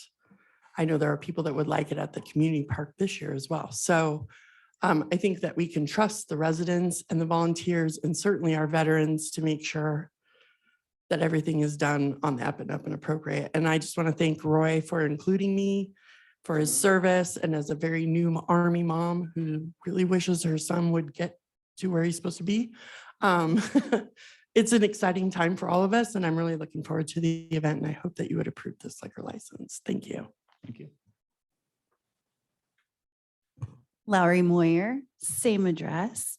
As someone who lives directly across the street from this event, I am so excited to see 4th of July back downtown where our businesses will be busy and the town can get together right after the parade. So thank you to the Legion for your service, but also for putting all of this together. I've been part of the meetings and I'll be a volunteer in whatever capacity you need me. So I know it was a tremendous amount of work and you guys have done an amazing job organizing and the addition of the skate park and getting kids out and active and all of those sponsors is just really awesome. So thank you, you guys. Thank you. Good evening, Nick Reed, David, Cranesville Street. Just want to say I thought the Legion did a great job last year. Thought it was very well done. Looking forward to seeing what they're doing this year and everything that's going to be going on and all the options that Wellington will have this year. So I encourage you to support it. Thank you. Thank you. All right. Hearing no, or wait, can I get a motion and a second on this agenda item? Make a motion that we approve the special event liquor permit for the American Legion. Second. Are there any final comments from the board on this? Trustee Gator. So my only final comments is I do appreciate the Legion putting this on, and this isn't anything against you guys. I did not realize I just assumed that minors were not allowed inside events like this. For me, that is a problem, and that's not simply to your event. That would be any event that's allowing minors on the premises. So I think the event is great. I was excited about the skate park. So if it's approved, I'll look forward to seeing the kids skating. But because of the minors being the premises, again, it's not against the Legion, but that's going to be something I would have issue with for any event coming to us. So thank you for what you guys are willing to do. Trustee Teets. I got nothing. I am a little concerned with the comment because as much as that might be a concern for maybe attending or having your kids there, I want to be very clear that this is it's a liquor licensing authority for here. So we do need to probably abide by what are actually legal requirements. And since that is not one of them, I would just caution you to vote accordingly to make sure that we're upholding and providing a very consistent result from this liquor licensing authority. So that's my only comment. What? Yeah, go for it.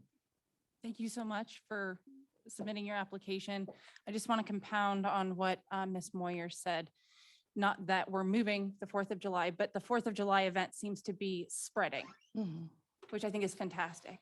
It was moved for safety concerns and a variety of other reasons, but to see other organizations beyond the CAC, like the American Legion and the Chamber and the Main Streets and the other nonprofits that are getting engaged and spreading this event, these little pop-ups, I think it's great. That's what a community event is all about, community and not just one organization taking on the full burden. So thank you for submitting this special event liquor permit. Thank you. Yeah, I commend you. I think it's awesome. I'm excited to see this town have events all over the place on the 4th of July, south of town, down by Sparge, middle of town, north of town. That way everybody can go to where they want to go, spread the wealth, enjoy ourselves. And I think it's incredible. So, yeah. No further comments. May I get a roll call on the motion? Trustee Mason, Yes. trustee Teets, Yes. trustee Wiegand, Yes. trustee Gator, No. trustee Kenny, Yes. Mayor Pro Tem McDonald, Yes. Mayor Shosse. Yes. Thank you all. Thanks. Thank you. We will now close the liquor licensing authority at 9:44 PM and we will resume the regular meeting. Reports. Are there any reports from the town attorney? At the May work session, one of the items that was brought up was the marijuana licensing authority. Kristen Brown, who currently sits as marijuana licensing authority, was there, and I thought there was a very good discussion with some potential options for increased board involvement in that process and some of the problems that that might cause. But I think where that conversation, the sense of the board that I got was no change to that procedure at this time. I also got the sense that the board has an interest in potentially modifying the marijuana ordinance when that is permitted, which is in January 2023. I would like a little bit of direction and thoughts on how the board would like to move forward with planning that process. I think it's a big discussion. I think it's work sessions, potentially public meetings and other things. And so I think, when would the board like me to move, like staff to move forward with kind of facilitating some of those meetings? Ordinance can't be changed until January 1st, but I think probably getting something started in September, October at the latest would probably be a good idea. I think Kristen Brown would be interested in being very involved in that to help craft something that would work. So it's more of a question. And my thought would be, I'd come to you sometime in September, October with a work session discussion start there. But if there's any comments, interest in really digging into this item with me and or Kristen Brown before then, to think of some things, I'd be happy to have one-on-one meetings, but Remind me what month our budget, is that October? The budget, September, October.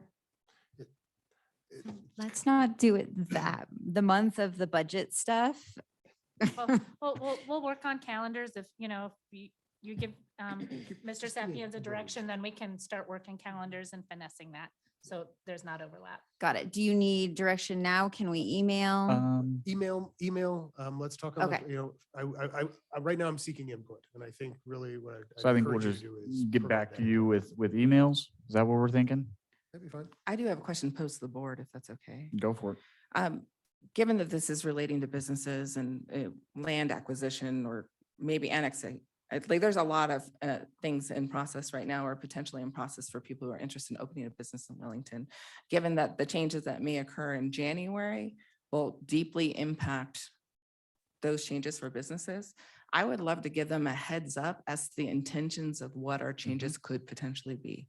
So my recommendation would be that we have a working session sooner rather than later, discuss those options and then write a resolution to indicate what our intended changes might be so that they can look and see that. I know that wouldn't be changing the ordinance or guaranteeing anything, but at least people who are putting their livelihoods on the line to start a new business will have an idea of what's going to happen.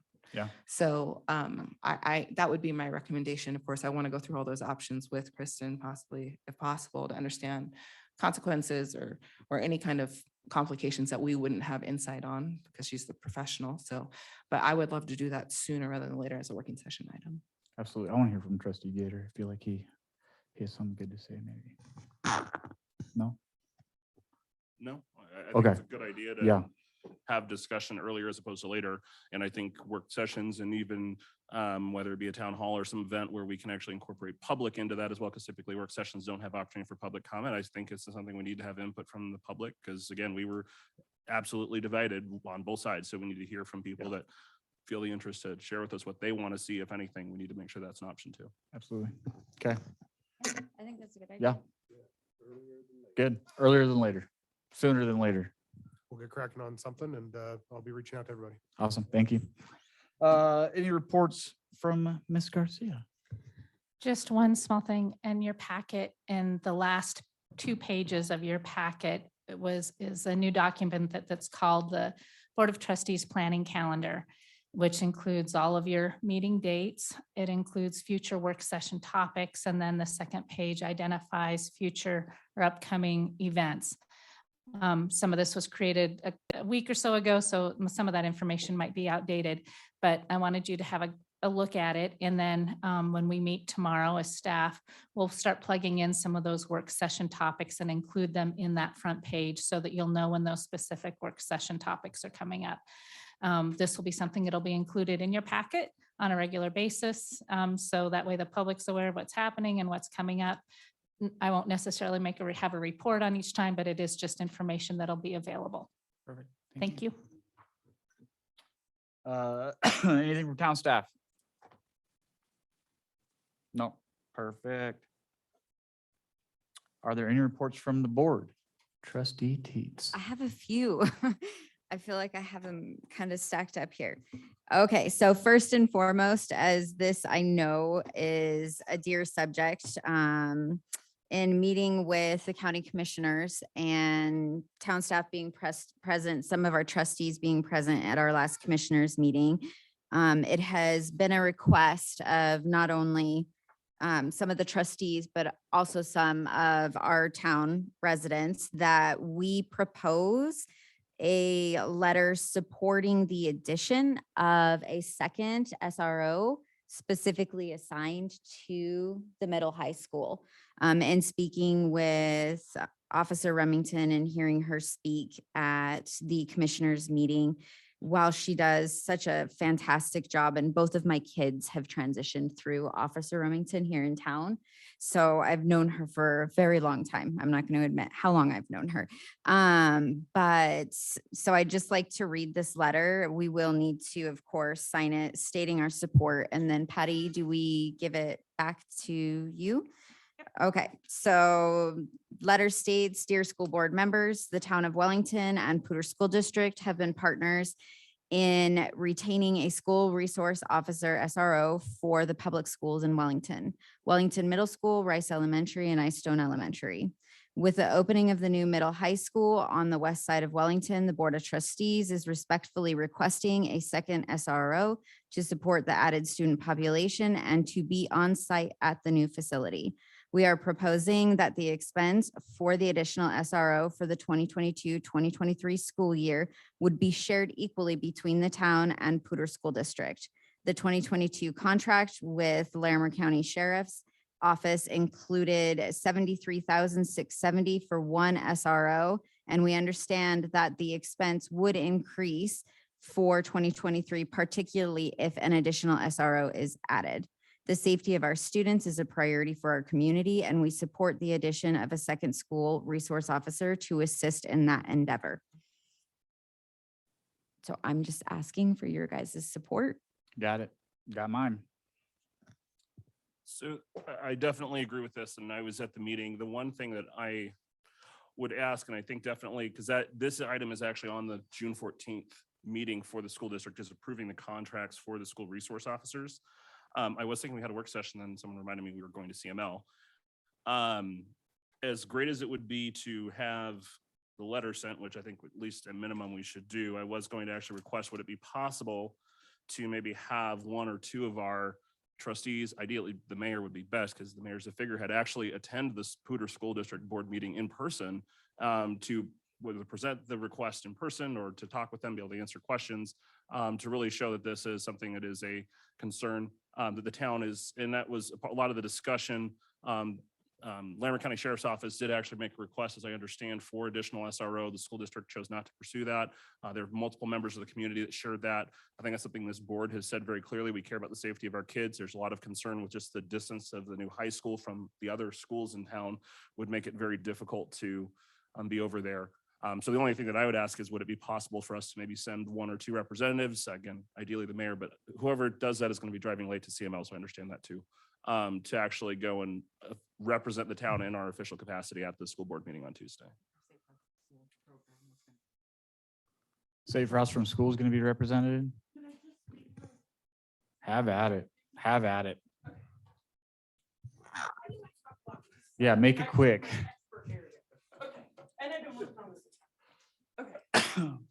So I hate to disappoint you, but that meeting was tonight, which is why if anybody Oh, saw me, I had the sorry. phone to my ear because I was trying to do a meeting.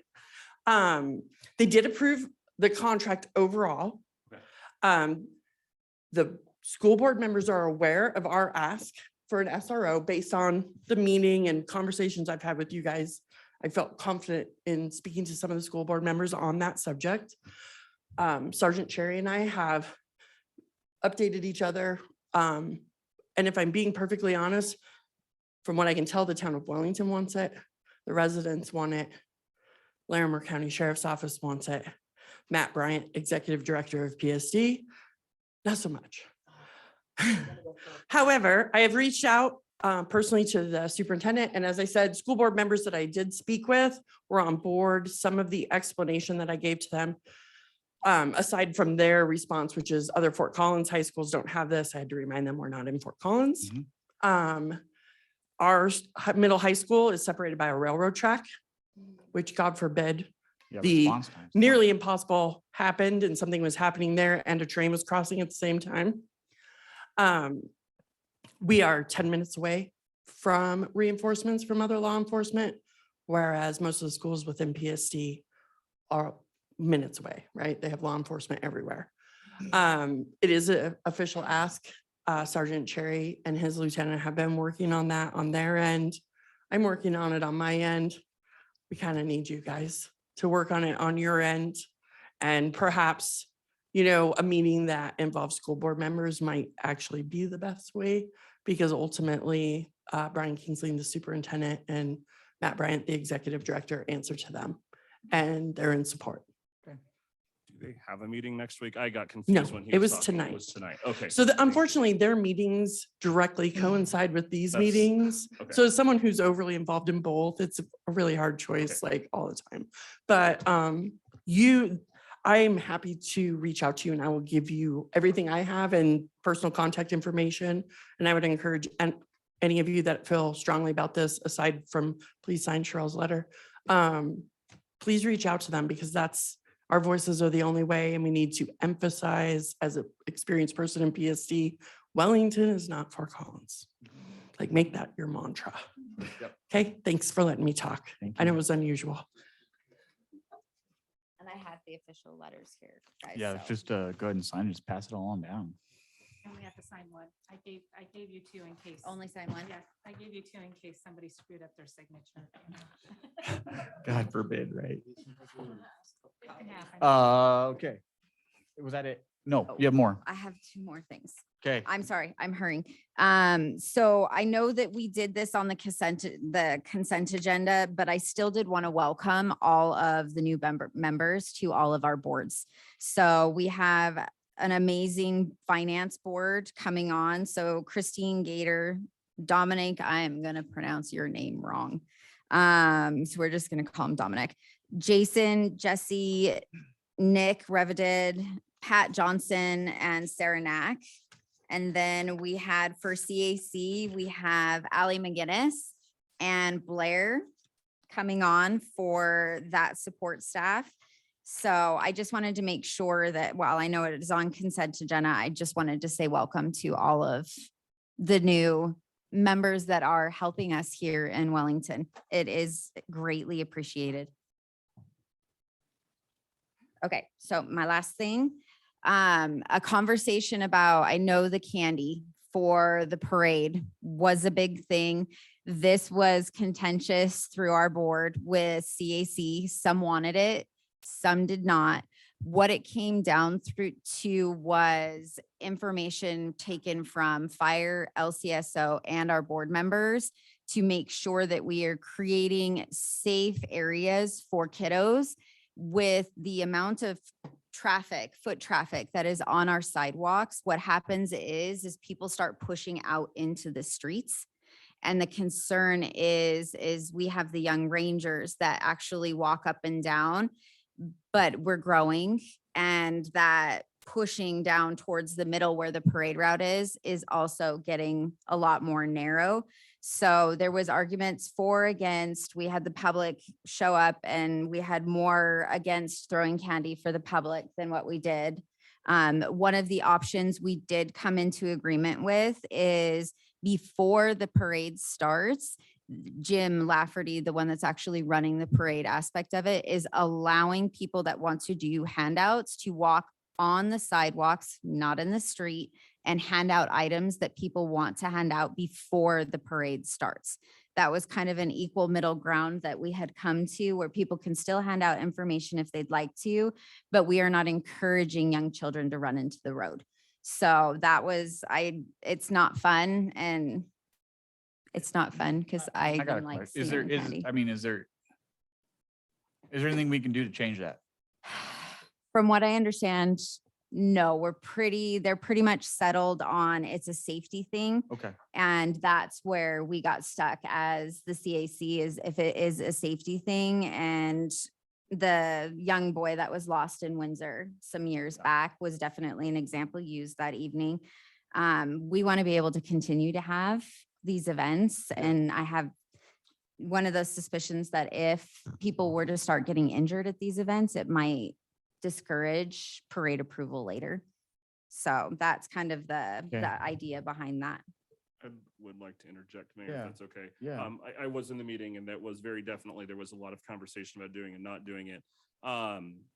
One point of clarification, yes, this board does have the power to say we are going to go against safety recommendations of law enforcement and fire and allow throwing of candy.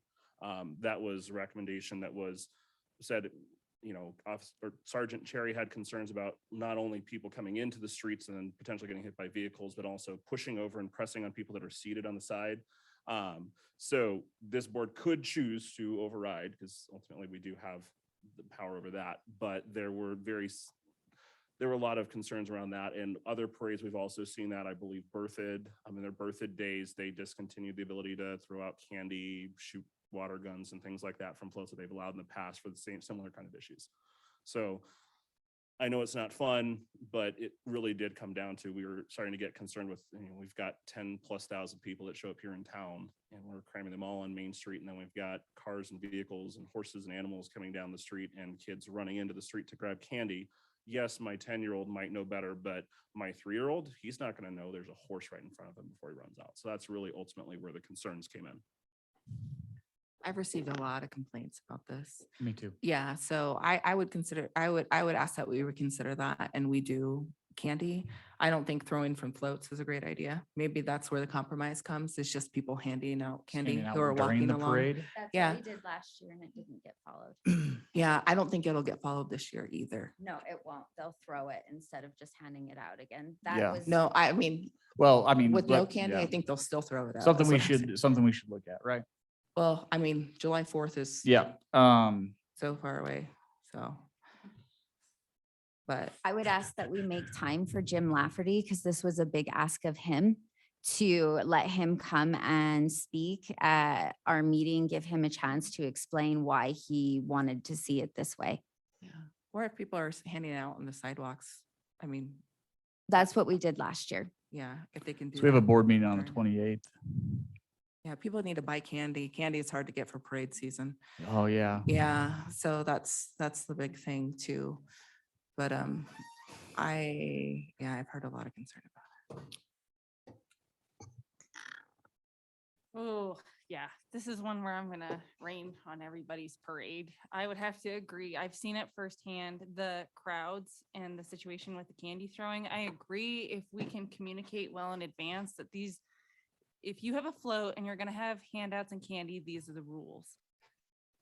And then we have to make sure that we're enforcing that rules. I've seen it done both ways in the past, where we've tried to do the handing out of the candy along the sidewalks, and it's tough to enforce unless the volunteers have been trained to enforce that.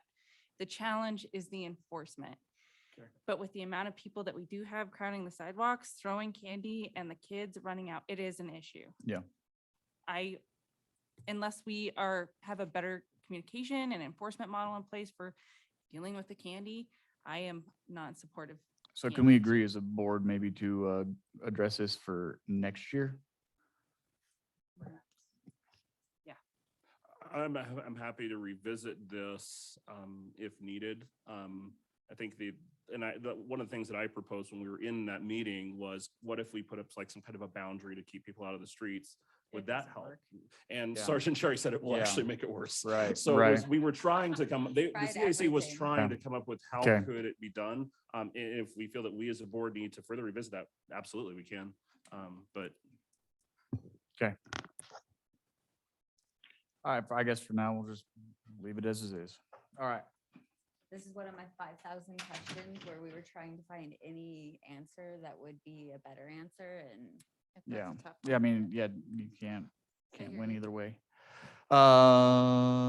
Is that it? that is it. Any reports?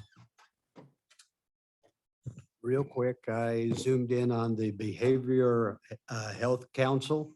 Very educational. They got a new facility that is 30% done. So it should be pretty exciting. Cool. And they're actually, Harvest Farms up here works through them. So Heck that's yeah. pretty neat. Very cool. Thanks. Everton? Trustee Mason? Kenny? Actually got to see the progress on that because I was doing a tour at the landfill. It is visible from the landfill on South Fort Collins. I got to do a fun field trip with Policy Council for Solid Waste. We went through and looked at all the operations of the current county landfill. And a big part of that was seeing what would be better at our landfill. When I say our landfill, the county landfill, that will be south of town near Rawhide. We also did a quick trip and we drove through Wellington and did the preferred trailer route for the trash that will be essentially compacted and then trailered from the south transfer station all the way up I-25, up Elk Canyon. I don't know what direction I'm facing right now. You're facing Anyway, west. sorry, I'm bad at inside buildings, knowing what direction I'm going. Okay, so, and we drove out there to look at the actual property. And it was a very cool experience.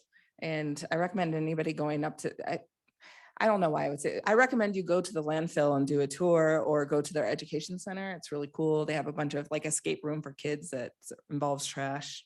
It's funny, but there's a bunch of cool educational options up there, and seeing exactly how the operations occur gave me a lot of, I feel a lot better now regarding the South landfill. I'm mostly concerned about traffic, and that's something I'm continuing to talk through with that group that I represent the board in our town on. But it was nice to see that property is huge, and the landfill operations on it, besides actual traffic, won't be visible for decades to neighbors, likely. So it was a cool trip. I can tell you more about it if you have any concerns or questions, especially around blowing trash, traffic, anything like that. And I'm encouraging them to come up and do more public engagement. Let us know how that's going to look. But yes, and then thank you again for those volunteers who signed on, are going to be serving on our CAC and Finance Committee. I really appreciate you and your time commitment to our town. Thank you. Just wanted to say thank you to our law enforcement. Had the opportunity to ride along with Sergeant Cherry on Friday of last week. And I survived, which is even better. And it was really good just to have conversation, but just to see, I know one of the things we hear a lot of times is people like, well, we make complaints and you're never doing anything about it. There was a couple of specific issues that we actually specifically contacted people about, educated them, gave them warnings in regards to the concerns that were brought up by residents. So just a thank you to our law enforcement for the work you guys are doing and continuing to do. Please keep it up. And to the residents, we have law enforcement that really is working hard to try and address the concerns as you bring them up, but they cannot address concerns that you don't tell them about. So if you see something that's concerning, report it, because that's the only way that they can work on it. So just thank you to our law enforcement. No matter how strange you think it is, that's the thing too. Right. Yeah, I mean, I don't have anything. Perfect. All right, moving on. We have 2 executive sessions. Can I get a motion to go into the first? Or actually, you know what? It's after 10 o'clock and it was discussion. We of the need board to, on whether yeah. Meetings are continuing after 10. Do we want to continue into the executive sessions? We put this one off last time, correct? Yeah. Yep. Does it need to be addressed? Probably I sooner would. than Yeah. later. Okay, then I'm fine going into executive session. So would, we said 15-minute increments, is that correct? Or did we set a time frame? Does I anyone think it was recall? 15-minute increments. I think it was gonna say 10:30. So I'd like to move that we continue our meeting to 10:30 to be able to address our executive session items. I second. May I get a roll call? Trustee Teets, Yes. trustee Wiegand, Yes. trustee Gator, Yes. trustee Kenny, Yes. trustee Mason, Yes. Mayor Pro Tem McDonald, Yes. Mayor Shosse. Yes. All right. You guys want to take a recess? No. No. I would just like to get it done. Moving on, we have 2 executive sessions. Can I get a motion to go into the first executive session? I'm, Moved.